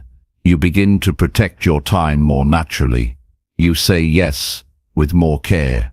You say no without guilt, because you've started the day by choosing yourself instead of being pulled into everyone else's needs. When your morning begins with something that centers you, your decisions later in the day come from a calmer place. You don't rush to solve problems. You don't jump from one task to another without finishing anything. You start to move with more awareness. That awareness is what creates consistent progress. It's not dramatic or loud, it's steady and clear. It comes from a mind that isn't clouded by urgency from the moment it wakes up. A simple routine also removes the pressure to always feel motivated. You don't need to feel inspired every morning to follow through. You just need a plan that's easy enough to repeat. When your routine is too complex, it falls apart under stress. But when it's built on a few solid actions, it becomes your anchor, even when you feel tired. Even when life feels uncertain, you still have a starting point. You might feel resistance at first. Changing your habits isn't easy, but this isn't about waking up earlier or being productive for the sake of it. It's about giving yourself the gift of intention. 5 minutes of clarity is better than 30 minutes of distraction. Start where you are. If all you can do is sit for a minute before reaching for your phone, start there. If you can stretch your body for 5 minutes or drink a glass of water mindfully, let that be enough. Build slowly. Don't expect perfection. Some mornings will feel off. Some days you'll slip into old habits.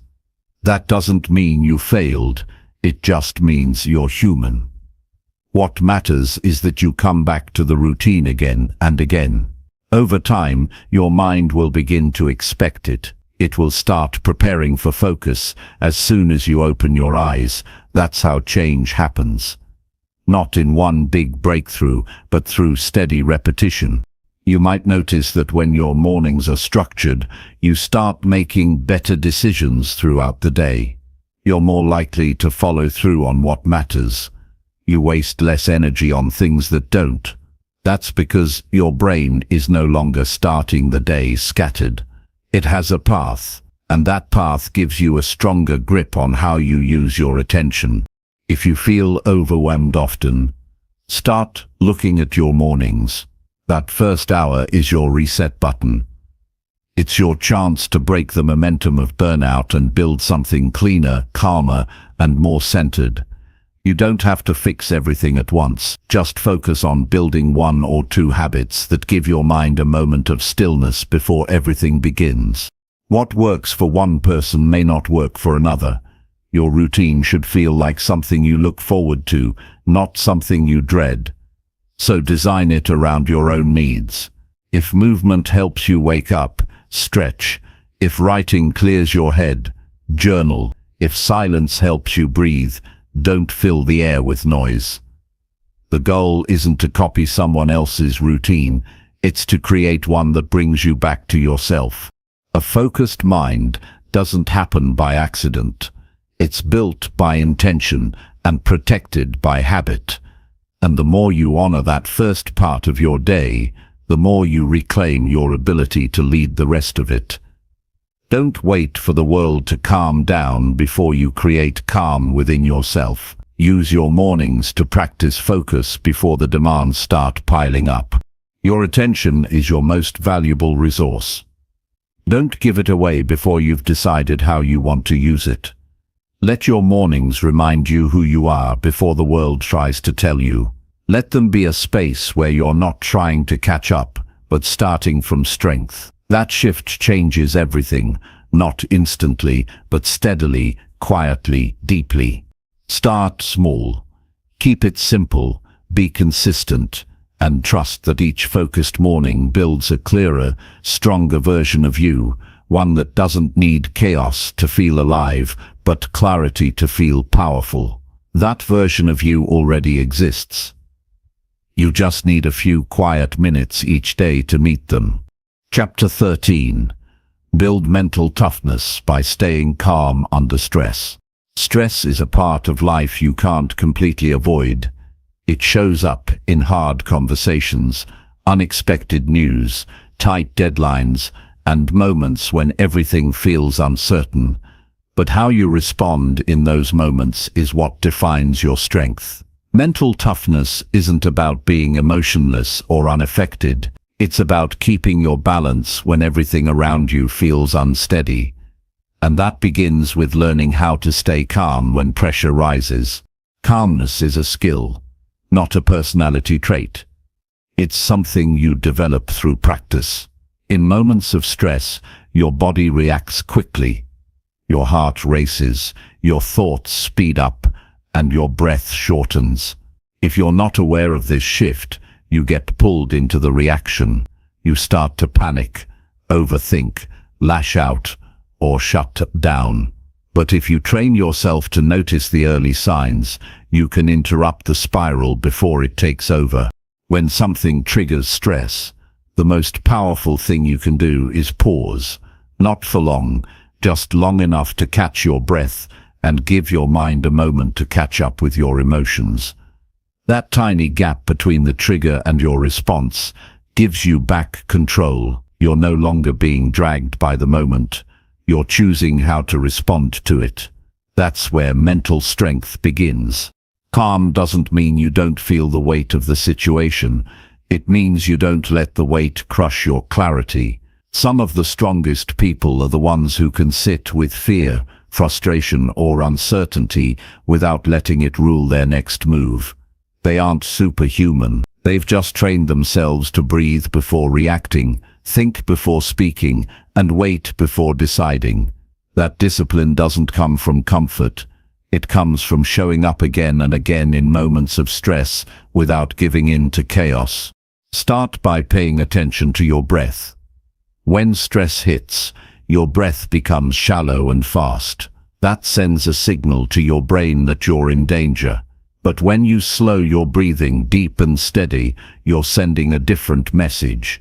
I'm safe, I'm in control, I can handle this. This change in breath can shift your entire mindset, even in the middle of a storm. It doesn't solve the problem, but it gives you the focus to face it with a clearer head. People often think mental toughness means pushing harder or doing more, but often it's about doing less. It's about not reacting emotionally to everything that demands your attention. It's about not getting pulled into every argument, not jumping at every problem, not needing to prove anything every time you're challenged. Strength is the ability to stand still inside yourself while the world moves around you. That stillness gives you power. You don't always need to have the perfect answer. You don't need to fix everything instantly. You just need to hold your ground and stay connected to your values when the pressure builds. That's where real resilience is built. Not in the easy days, but in the moments when you feel stretched thin and still choose to remain steady. Some stress is loud and obvious, but a lot of it builds quietly over time. The more you ignore it, the more it sneaks into your thoughts and habits. You start snapping at people. You lose patience easily. You feel drained before the day even starts. That's why it's important to check in with yourself often. Ask, where am I carrying tension? Notice your jaw, your shoulders, your stomach. If your body is tight, your mind probably is too. Don't wait for a breakdown to reset. Use small pauses throughout the day to release the build-up before it controls you. Staying calm under stress isn't about being passive. It's about being deliberate. It means you take the time to see what's really happening before reacting to how it feels. Emotions are real, but they're not always accurate guides for action. A calm mind can hear the emotion without letting it decide everything. That's the edge that mental toughness gives you, the ability to stay logical in moments where others collapse under pressure. You don't need to suppress how you feel. You just need to learn how to carry it without letting it spill into everything else. You can feel fear and still move forward. You can feel frustration and still choose patience. You can feel overwhelmed and still take the next right step. That's what mental strength looks like in real life. Not the absence of struggle, but the ability to keep moving with composure despite it. One powerful shift you can make is to stop seeing stress as a threat and start viewing it as a challenge. When you see something as a threat, your mind becomes defensive. You shrink, you panic, and you try to escape. But when you see it as a challenge, your brain becomes alert. You rise to meet it. You become focused, not frantic. That shift changes the energy you bring to the situation. It reminds you that stress isn't always your enemy. It can also be a signal that you're growing, stretching, and building something important. You don't control everything that happens to you, but you always control your response. That truth gives you freedom. It means you're never fully at the mercy of your circumstances.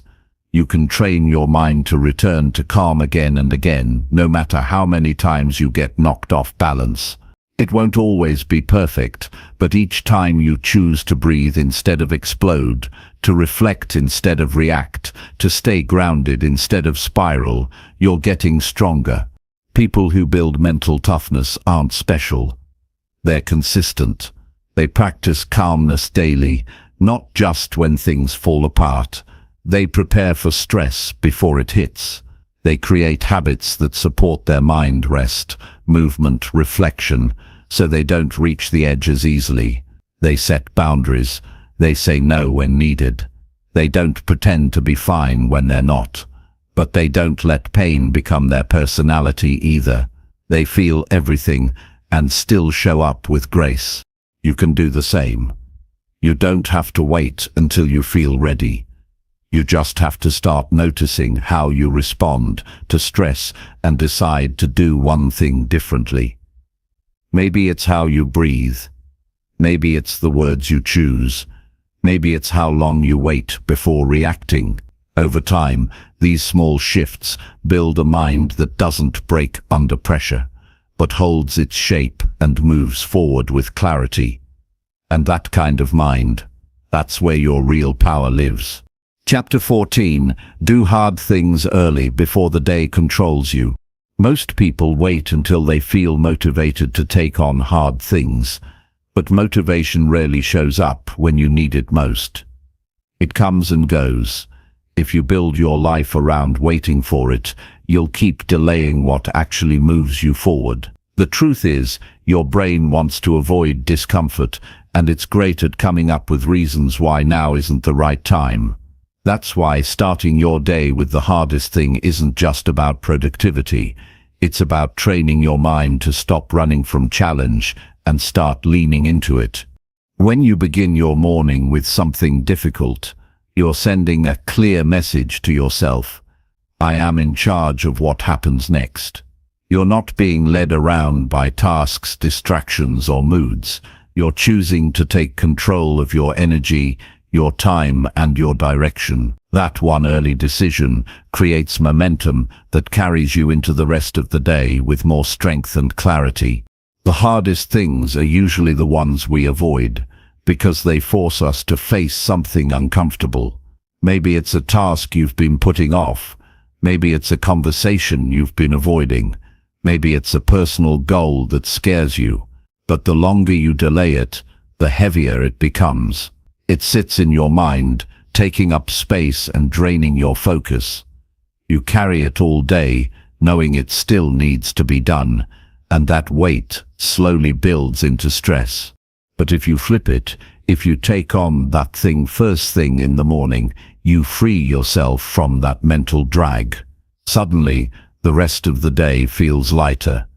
You don't have to fight against resistance anymore because you've already broken through it. You stop waiting for the right mood to begin and start using action to shift your mood. That's the power of doing the hard thing early. It sets your tone. This doesn't mean you have to wake up and tackle your entire to-do list. It means you pick one thing that matters and challenges you, and you face it head-on before the world starts pulling at your attention. That quiet window in the morning before texts, emails, and interruptions show up is where your focus is at its peak. It's where you're most likely to follow through because nothing has distracted you yet. Use that space wisely, and you'll realize how much power you've been handing away by delaying what matters. The people who move ahead in life aren't necessarily smarter or more talented. They've just built the habit of doing the hard things without needing to feel ready. They don't debate it. They don't argue with themselves. They wake up, they begin, and they let the process shape their day. That kind of mental discipline doesn't come from having everything figured out. It comes from choosing consistency over comfort. There's a difference between being busy and being intentional. You can fill your day with 100 easy tasks and still go to bed feeling like nothing meaningful got done.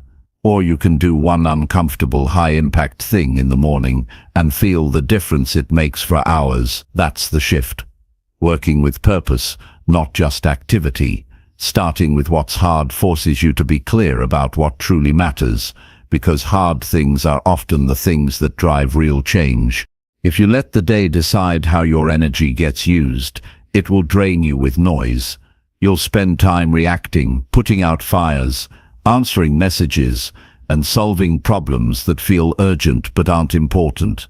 By the end of the day, your best energy is gone, and the thing you really needed to do, it's still waiting. That's why doing the hard thing early isn't just a productivity tactic, it's a way to reclaim your direction before distractions steal it. You can't control everything that happens in a day, but you can control how you start it. That's your anchor. When you face the hard thing first, everything else becomes more manageable. You've already proven to yourself that you're capable of doing what's difficult. That belief carries over into the next task, and the next. Your confidence isn't built on hype, it's built on evidence, and the best way to collect that evidence is by showing up when it's hardest. Some mornings you'll feel resistance. You'll want to delay. You'll hear the voice that says, "Do it later, you're too tired," or "It's not that urgent." That voice is always loud right before the moment you grow. Your job isn't to argue with it, it's to act anyway. You don't need to feel motivated to start, you just need to move. Even one small action chips away at the resistance, and once you begin, everything changes. The hardest part is starting. Once you take that first step, your mind shifts from avoidance to engagement. It starts solving problems instead of running from them. The discomfort you feared shrinks. You realize the task isn't as overwhelming as you imagined. It was the avoidance that made it feel that way, and that realization builds a stronger mindset every time you experience it. Imagine how different your life would feel if every day you faced one thing that made you uncomfortable, just one. Over time, your tolerance for discomfort would grow, your confidence would rise, your ability to handle pressure would improve. You'd stop being so easily thrown off course by stress or fear, because every day you'd be proving to yourself that you can do hard things and not just survive them, but get stronger because of them. The day will always try to take your focus. There will always be something urgent, something easier, something louder, but those things rarely lead to progress. What leads to progress is the thing you know you should be doing but haven't started yet. The thing that feels big or scary or uncertain, that's the one you need to face before anything else. Not because it's convenient, but because it's necessary. Every time you choose to do the hard thing early, you're building a habit that reshapes your future. You're becoming someone who leads, not someone who reacts. You're building trust in yourself, and you're creating a rhythm that keeps you grounded even when the rest of the day spins out of control. You don't need a perfect system. You don't need a complicated plan. You just need to wake up, look at what matters, and begin with what challenges you most.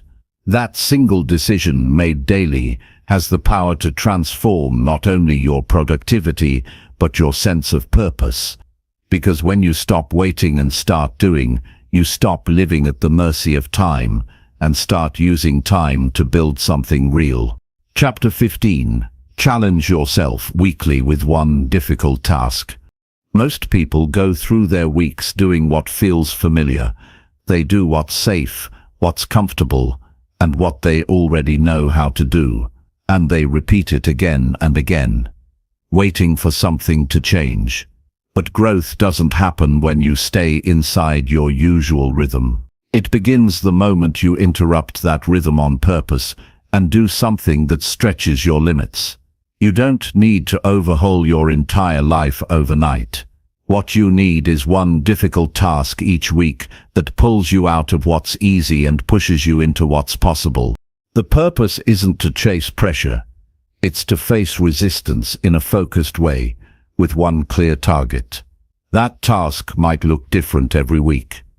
Sometimes it's physical, sometimes it's mental, sometimes it's something you've avoided for far too long. But every time you take it on, you're giving your mind and your character a new challenge to grow through. You're not just getting better at the task, you're becoming a stronger person who doesn't hesitate when things get uncomfortable. You could keep doing the same things you've always done. You'll stay in control, feel less risk, and avoid failure. But you'll also stay stuck in the same patterns.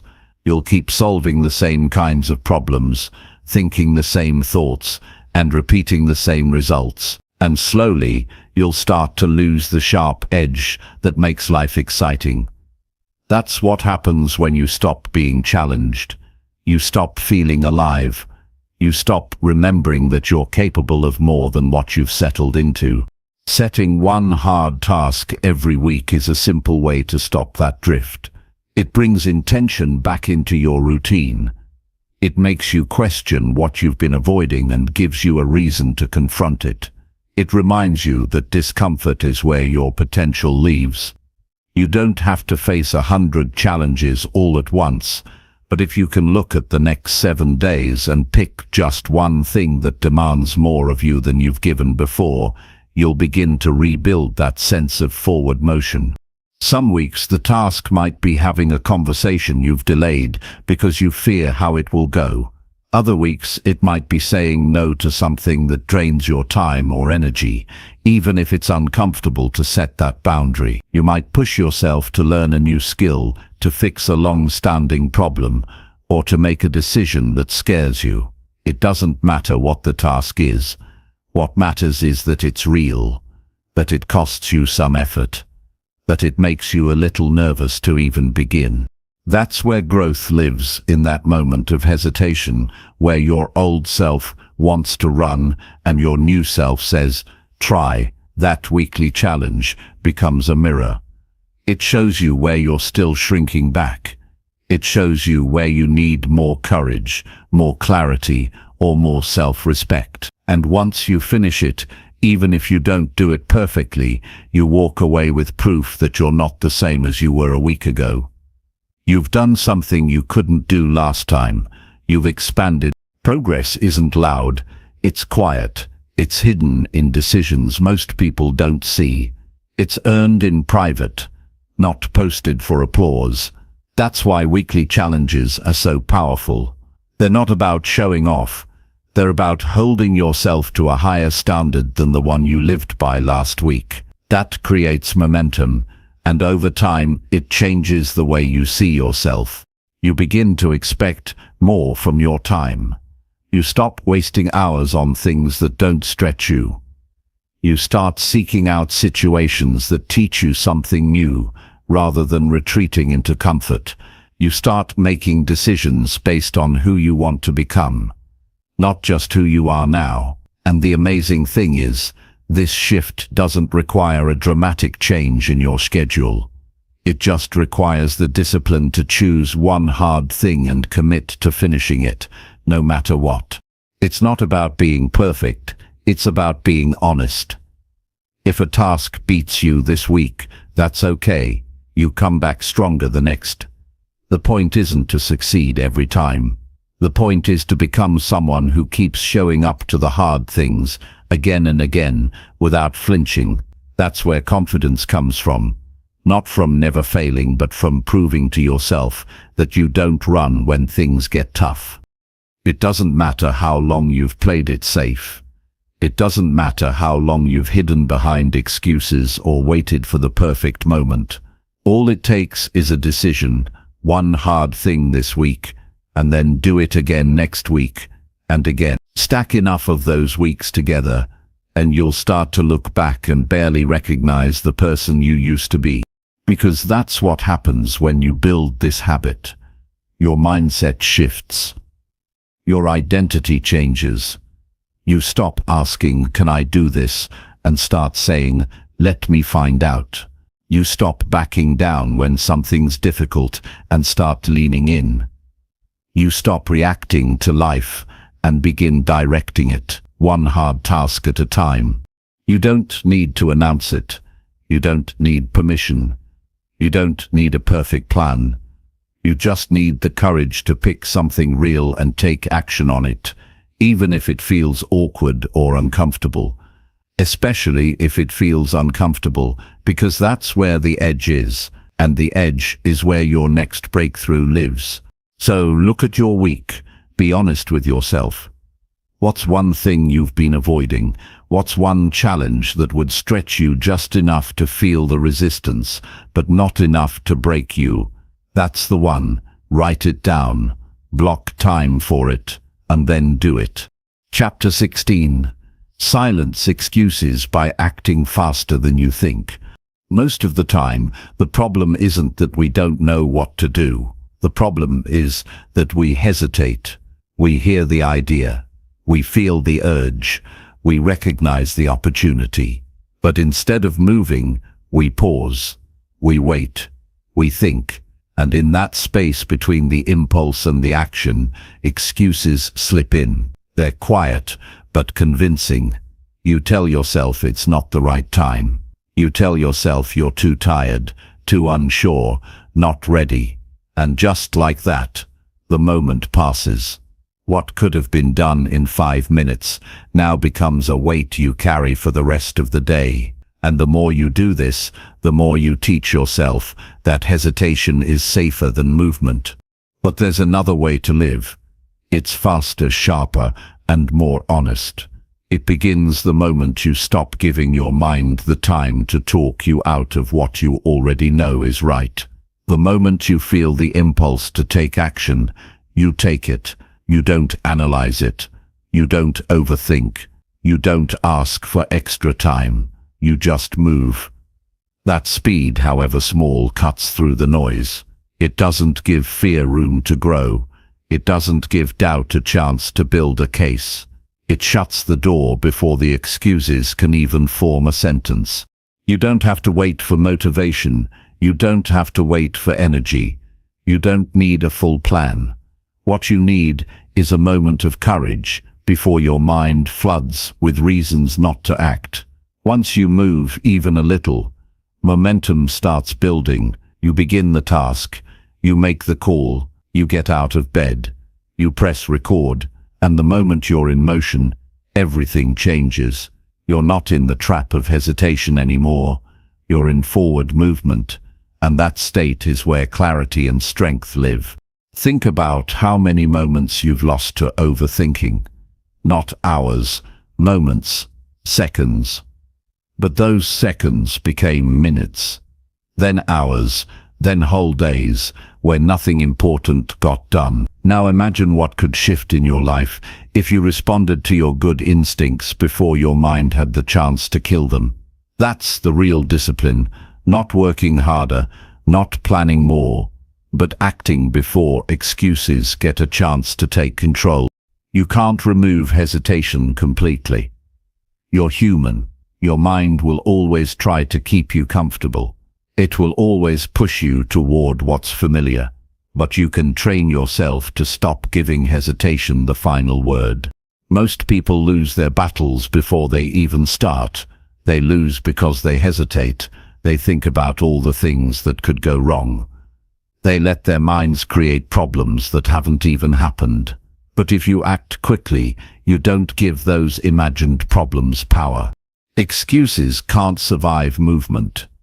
They depend on stillness. They feed on waiting, on planning, on perfectionism. But when you act quickly, you cut off their oxygen. You give yourself the advantage. You catch your resistance off guard. And the more you do it, the less power your excuses have over you. They still show up, but you don't listen to them anymore. You've proven that they're just noise that fades the second you take the first step. This doesn't mean rushing through life. It means deciding faster, doing what matters without dragging it out. You already know what needs to be done most of the time. The problem is the extra minutes you spend avoiding it. The longer you think, the louder your inner resistance becomes. But when you act fast, you don't get stuck in the loop of what-ifs. You get to the part where results live, and results don't come from thinking. They come from doing. This approach changes your identity. You stop seeing yourself as someone who delays, someone who hesitates, someone who needs to feel ready. You become someone who moves, someone who trusts their instincts, someone who respects their time enough not to waste it on imaginary fears. That's a powerful shift, because once you believe that fast action is your default, you stop negotiating with your weaker self. You stop giving energy to thoughts that never deserved your attention in the first place. The reason this works is because you're not fighting yourself anymore. You're moving before the fight even starts. You're acting while the idea is still alive, before your fear has a chance to suffocate it. And that gap, the one between the impulse and the action, that's where all your excuses try to live. Cut that gap down, and the excuses die before they can grow. This doesn't mean being reckless. It means being honest. Honest about how often your delays are just fear in disguise. Honest about how many opportunities you've talked yourself out of because you waited too long. And honest enough to say, from now on, I won't give my excuses that kind of power. From now on, I act. Not tomorrow. Not when I feel ready. Right now. In this moment. Because the more I wait, the less I trust myself. But the more I move, the more I prove to myself that I am in control. Not my fears, not my doubts, not my old habits. You don't need to be faster than everyone else. You just need to be faster than your excuses. That's the race that matters. Every time you beat them, even by a second, you grow stronger. You become the kind of person who doesn't freeze when it's time to move. You become someone others can rely on. But more importantly, you become someone you can rely on. Start with something small. The next time you think, I should do that, stop thinking, move. Do it. Don't give yourself a speech. Don't scroll through your phone. Don't tell yourself you'll do it in 10 minutes. Just act. And feel what that moment does to your confidence. Feel how it rewires your relationship with hesitation. One decision at a time. That's how you build a different future. That's how you break the loop of overthinking. That's how you silence the part of you that always wants to wait. You act faster than you think. You close the gap. You stop the delay. And you take control of your time, your focus, and your life. Chapter 17. Raise your standards by expecting more from yourself. Most people don't fail because they're not talented enough. They fail because they tolerate too much from themselves. They accept weak effort. They let themselves coast. They lower the bar when things get uncomfortable. But the truth is, your life will only rise to the level of standards you set for yourself. Not the goals you write down, not the dreams you talk about, but the minimum level of behavior you allow from yourself every single day. That's where change starts, not with inspiration, but with expectation. If you want more, you have to expect more from yourself first. You have to stop accepting things from yourself that fall below the level of the life you claim to want. It's easy to point to circumstances. It's easy to blame the economy, the timing, the people around you. But if you're honest, you'll see that the real limits are internal. The truth is, most of your frustration comes from knowing you're not living at your highest level. You don't need anyone else to call you out. You know when you're cutting corners. You know when you're capable of more, and still choose less. That quiet knowing, that's the voice you need to start listening to. That's the standard you need to rise to. It's not about perfection. It's about refusing to let yourself keep repeating the same lazy patterns and then wondering why nothing changes. Raising your standards doesn't mean becoming harsh or self-critical. It means becoming honest. It means deciding that you're not going to keep accepting behaviors from yourself that you would never tolerate from someone else who claimed they were serious.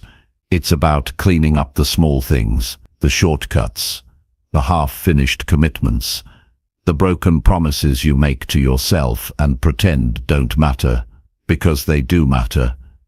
Every time you let yourself off the hook, you weaken the trust you have in your own word. And when you stop believing yourself, everything else falls apart. You start raising your standards by getting tired of your own excuses. You stop waiting to feel motivated. You stop blaming outside forces.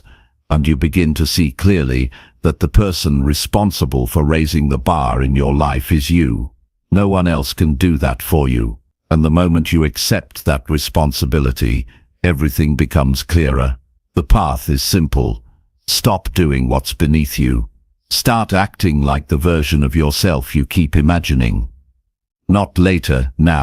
What you accept is what you continue. If you continue to accept average effort, then average results will follow.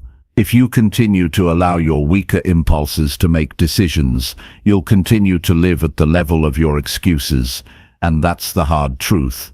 Most people don't need more knowledge. They need to raise their personal standards. They need to start expecting more from themselves, not just when it's easy, but especially when it's hard. You don't raise your standards by shouting it out loud or writing it on a wall. You raise them by doing what you say you'll do, consistently, quietly, with no need for attention. You stop skipping the hard parts. You stop lowering your effort just because no one's watching. You don't let your feelings run the show.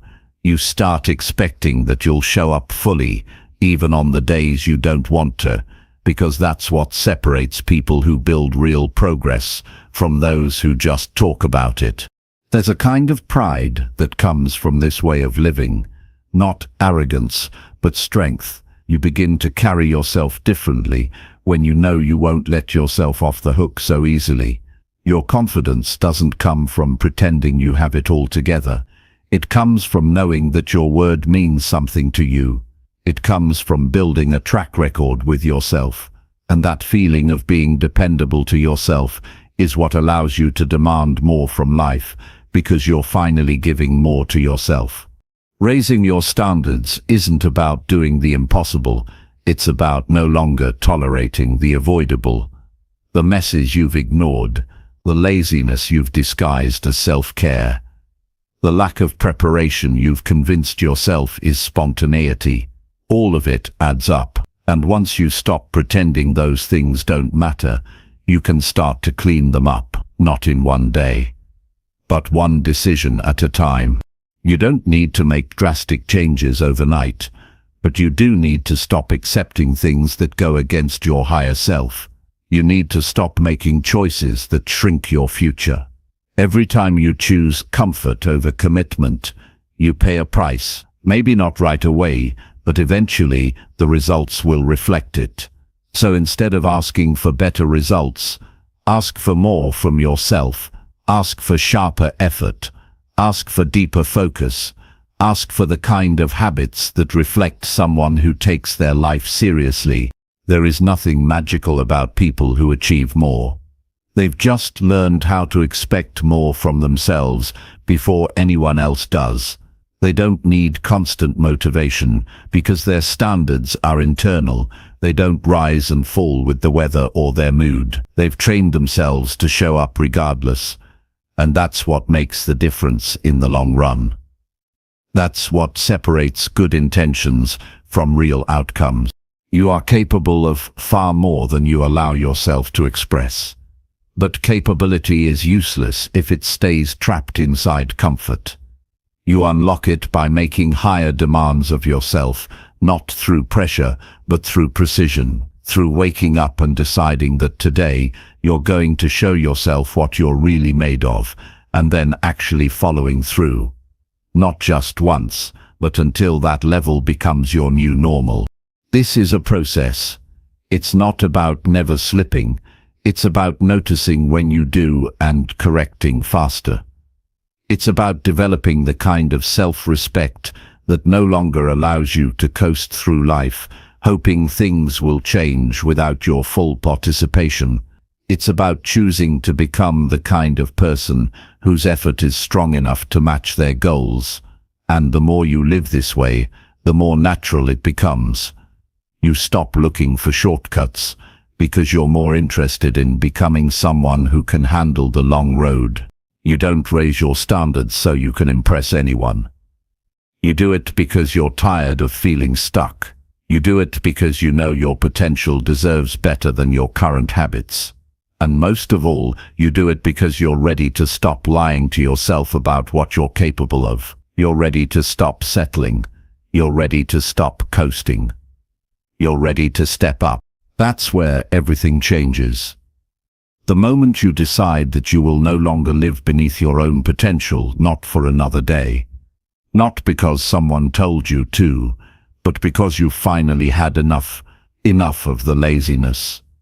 Enough of the shortcuts. Enough of the soft talk. You're done. From now on, you expect more. And because you expect more, you will do more. And because you do more, you will become more. That's how it works.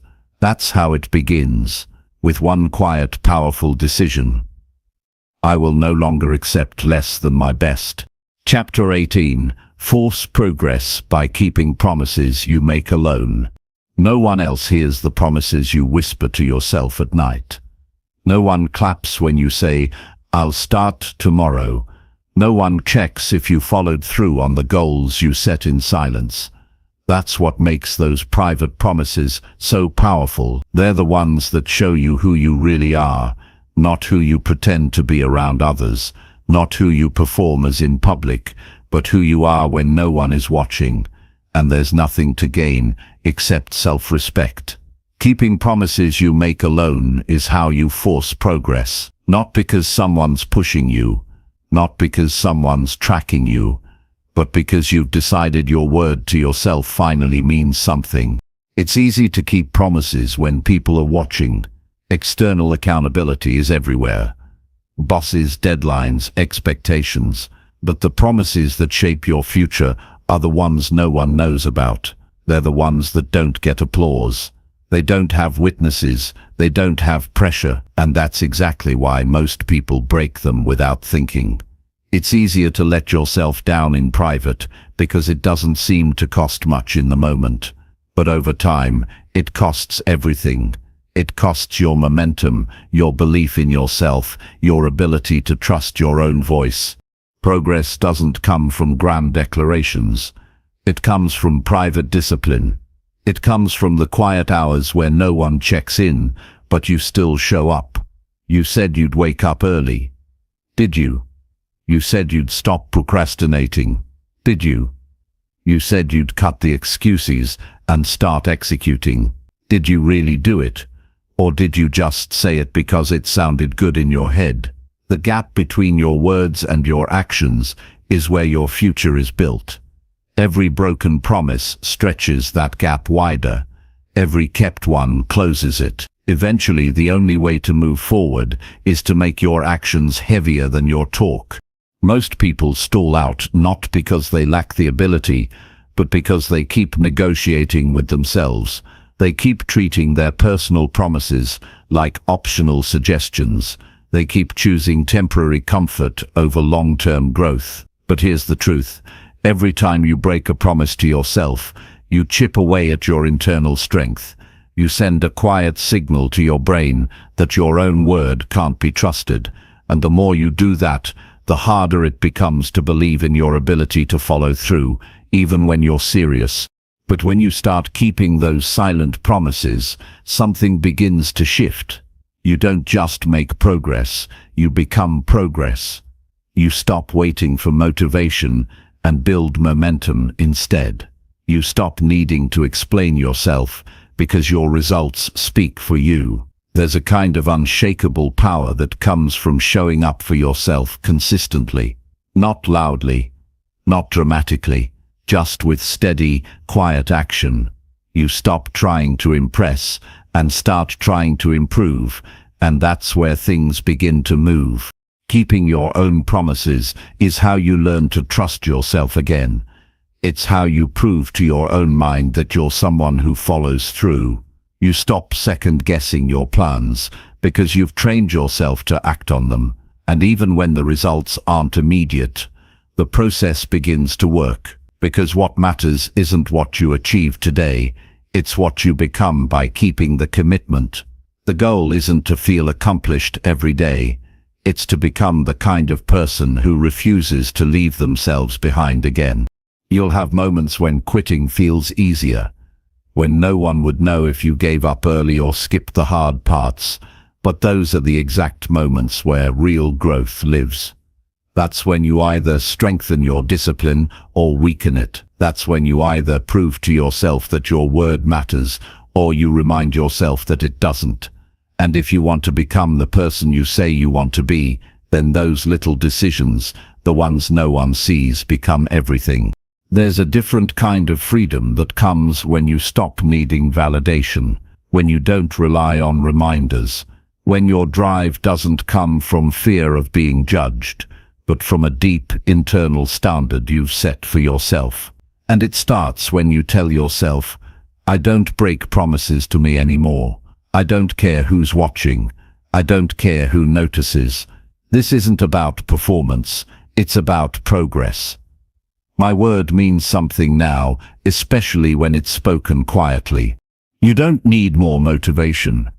You need to be someone who doesn't tolerate your own excuses anymore.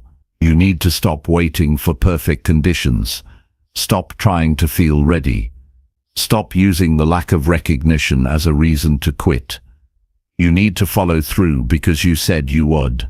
You need to stop lying to yourself about tomorrow and start showing up today, right now, in the middle of the mess, without needing applause or comfort. This isn't about becoming a machine. It's about becoming someone whose actions finally match their values. Someone who no longer lives in the gap between intention and execution. Someone who understands that the gap between where they are and where they want to be will never close until they take their private commitments seriously. Because if you keep waiting to be held accountable by others, you'll keep waiting forever.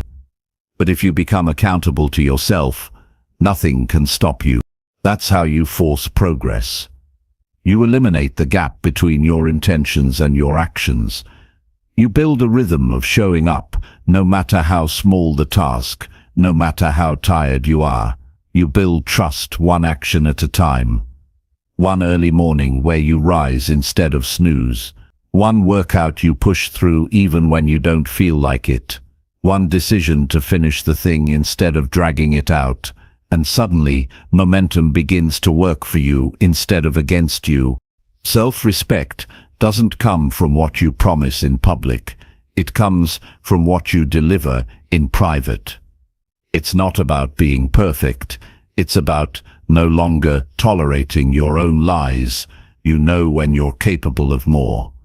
You know when you're slacking. You know when you're cutting corners. And every time you catch yourself and choose better, you're building someone stronger, someone more reliable, someone you're proud to be. There's no secret formula to progress. It's built in silence, in decisions no one claps for, in commitments that don't get recognition, in quiet rooms where you say, "I said I'd do it, so I'm doing it." That's where transformation starts. Not in the spotlight, but in the shadows. Not in the celebration, but in the unseen effort. And the more you keep your promises when no one's watching, the more powerful you become when everyone is. Chapter 19. Practice self-control by delaying what feels good now. Most people live by what feels good right now. They chase comfort, distraction, and easy pleasure because it's available fast and rewarding in the moment. But that kind of living creates a life that's stuck in place. Nothing meaningful is ever built from chasing the next thing that feels good. The truth is, growth begins the moment you decide that feeling good can wait. When you choose discipline over indulgence, you take control of your direction. When you delay what feels good now, you build a future you won't want to escape from. Self-control isn't about being rigid or cold. It's about understanding what's worth more, temporary satisfaction or lasting strength. Most temptations aren't dangerous because they're extreme. They're dangerous because they're subtle. 5 more minutes scrolling, 1 more excuse to skip the hard part. 1 more indulgence you say you'll make up for later. It's those tiny decisions that quietly steer your life off course, not the big ones. Practicing self-control means catching yourself in those small moments and making a different choice, one that aligns with your long-term goals instead of your short-term emotions. Every time you choose to delay comfort, you're training your mind to obey your values instead of your urges, and that's where power comes from. Not from force, not from motivation, but from consistently doing what's right, even when it's inconvenient, boring, or uncomfortable. That's where strength is built, not in the dramatic moments, but in the ordinary decisions that no one sees. Saying no when no one would blame you for saying yes. Holding back when no one would notice if you gave in. You won't always feel like doing the right thing. That's not weakness. That's normal. But if you wait to feel like it, you'll be waiting forever. The real test is what you do when you don't feel like it. When you're tired, when you're irritated, when pleasure is calling your name and no one's stopping you. That's where discipline either grows or dies. That's where you either rise above your impulses or become controlled by them. And most people don't fail because they're incapable. They fail because they choose the easy way too often and call it balance. There's nothing wrong with enjoyment. The problem is when enjoyment controls you. The ability to delay what feels good right now is the difference between a life that feels satisfying in the moment and one that actually goes somewhere. Because everything worth having takes time, it takes effort, it takes sacrifice.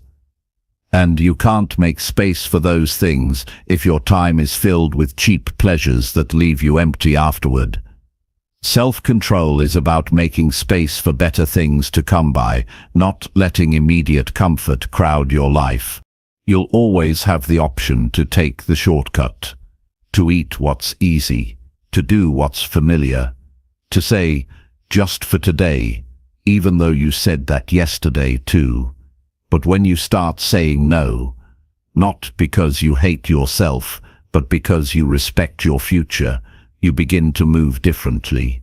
You stop reacting and start choosing. You stop being a slave to your urges and become someone who directs their life intentionally. Delaying gratification doesn't feel exciting. It feels quiet. It feels like restraint when everyone else is indulging, but that's exactly why it works. While others are spending their energy on what they want right now, you're investing in who you want to become. While they're chasing ease, you're building the kind of self-respect that only comes from doing what's difficult. And over time, the gap between you and them widens. Not because you're better, but because you made better choices for longer. You'll never feel proud of yourself for giving in to something that set you back. You might feel good for a minute, but it always fades. What stays is the regret, the disappointment, the sense that you gave away your power. But every time you delay gratification, every time you say no to the shortcut, you gain something that lasts longer than a craving. You gain confidence. You prove to yourself that you're stronger than the voice that says, just this once. And the more you do it, the easier it becomes to hear that voice and keep walking anyway. Some days will be harder than others. Some moments will test you more than you expect. But self-control isn't about being perfect. It's about being consistent.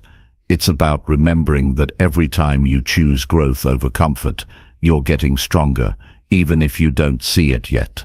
You don't need to be extreme. You just need to be steady.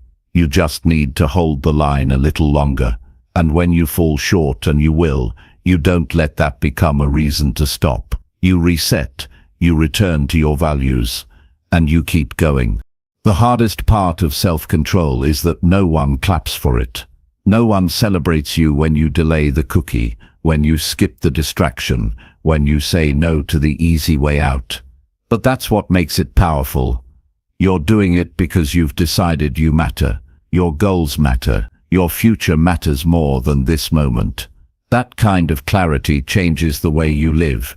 It changes the way you show up. You stop needing others to keep you on track because you've become your own standard. When you live with self-control, you don't just manage your impulses, you begin to shape your identity. You're no longer someone who just reacts to whatever life throws at you. You become someone who responds on purpose, someone who has vision, someone who makes decisions with the future in mind. And while that might not feel rewarding today, it creates a life filled with results, not just reasons. There's no trick to this. You don't need more hacks. You don't need more motivation. You need to stop letting temporary pleasure talk you out of permanent progress. You need to see through the comfort and realize what it's really costing you. Every time you say yes to what feels good now, you might be saying no to the person you're trying to become. And if that trade keeps happening, you'll never close the gap between where you are and where you could be. Your ability to delay gratification is your ability to live with power. Because when you can choose your actions instead of being ruled by them, you've already won. You've already moved from living by emotion to living by intention. And the more you practice that, the stronger your control becomes. It won't feel glamorous, but over time it will feel right. It will feel like strength. It will feel like freedom. So, when the moment comes, and it always will, where you want to give in, ask yourself, what am I really giving up by saying yes to this? What future am I putting on hold? And more importantly, who am I becoming every time I make this decision? That's the real question. Not how strong your craving is, but how serious you are about building a life you're proud of, because if you want to grow, you'll have to delay what feels good now. Not forever. Just long enough to let something better rise in its place. Chapter 20. Earn confidence by doing the hard thing repeatedly. Confidence is not something you stumble upon by chance. It is earned through consistent action, especially when that action involves doing what feels difficult or uncomfortable. Every time you choose the hard path and follow through, you build a foundation of trust in yourself that no external compliment or achievement can replace.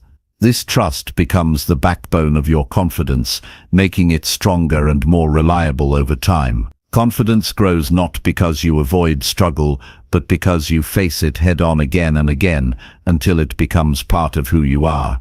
Doing hard things repeatedly is the real training ground for courage. When you push through discomfort and choose to keep going, you send a clear message to your brain: I am capable, I am strong. The more you prove this to yourself, the less intimidating challenges become. Instead of fearing the unknown or avoiding difficult tasks, you begin to see them as opportunities to reinforce your strength. Confidence isn't about never feeling fear or doubt. It's about choosing action despite those feelings and building proof of your resilience. The key is consistency. One hard effort can give you a burst of motivation, but only repeated effort builds lasting confidence. Each time you confront difficulty, you lay down new neural pathways in your brain that make future challenges easier to face. This rewiring doesn't happen overnight, but with steady practice, you start to shift from avoiding tough situations to anticipating them with readiness.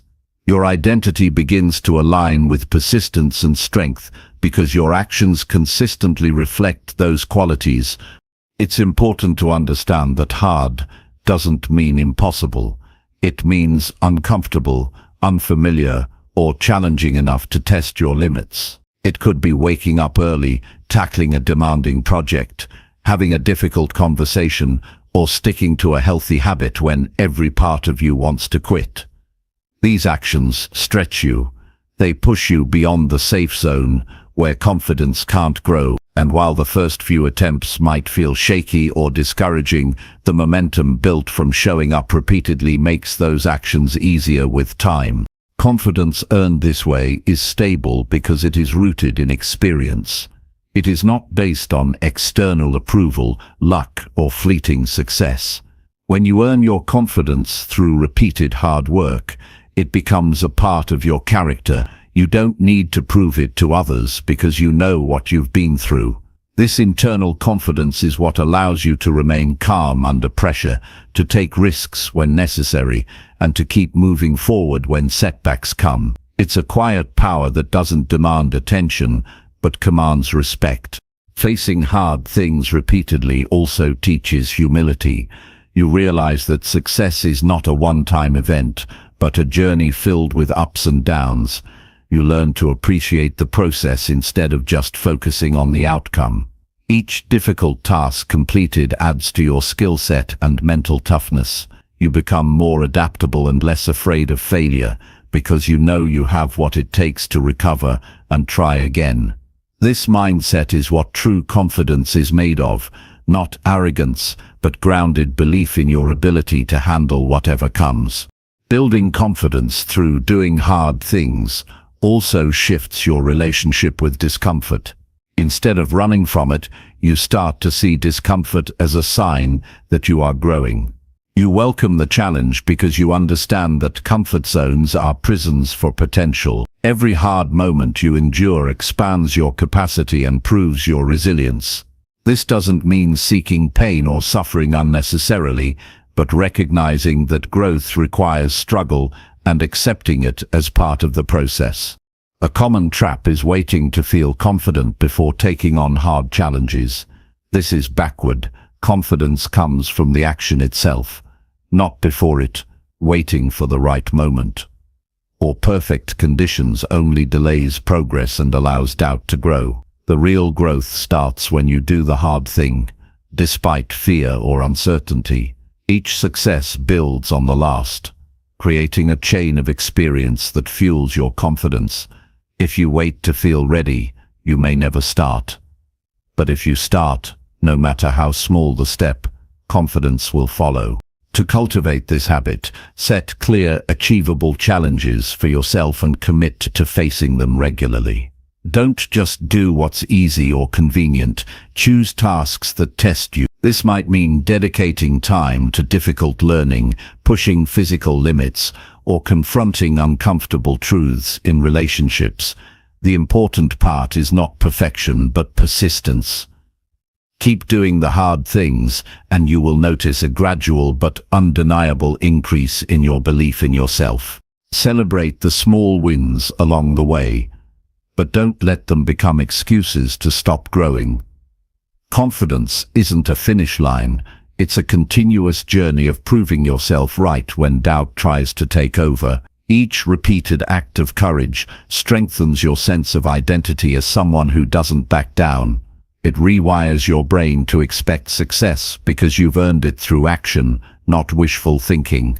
Ultimately, confidence earned by doing hard things repeatedly frees you from the fear of failure. You become someone who trusts their capacity to handle challenges, adapt, and improve. This trust transforms your approach to life. You take initiative rather than waiting for permission or reassurance. You accept responsibility rather than making excuses. You move forward with clarity because you know you've built a foundation strong enough to support your ambitions. The choice to do hard things over and over is a commitment to yourself. It is a declaration that your growth matters more than momentary ease, that the discomfort you feel today is the price you pay for the strength you'll have tomorrow. And when you keep that commitment, confidence no longer feels like a distant goal. It becomes your daily reality.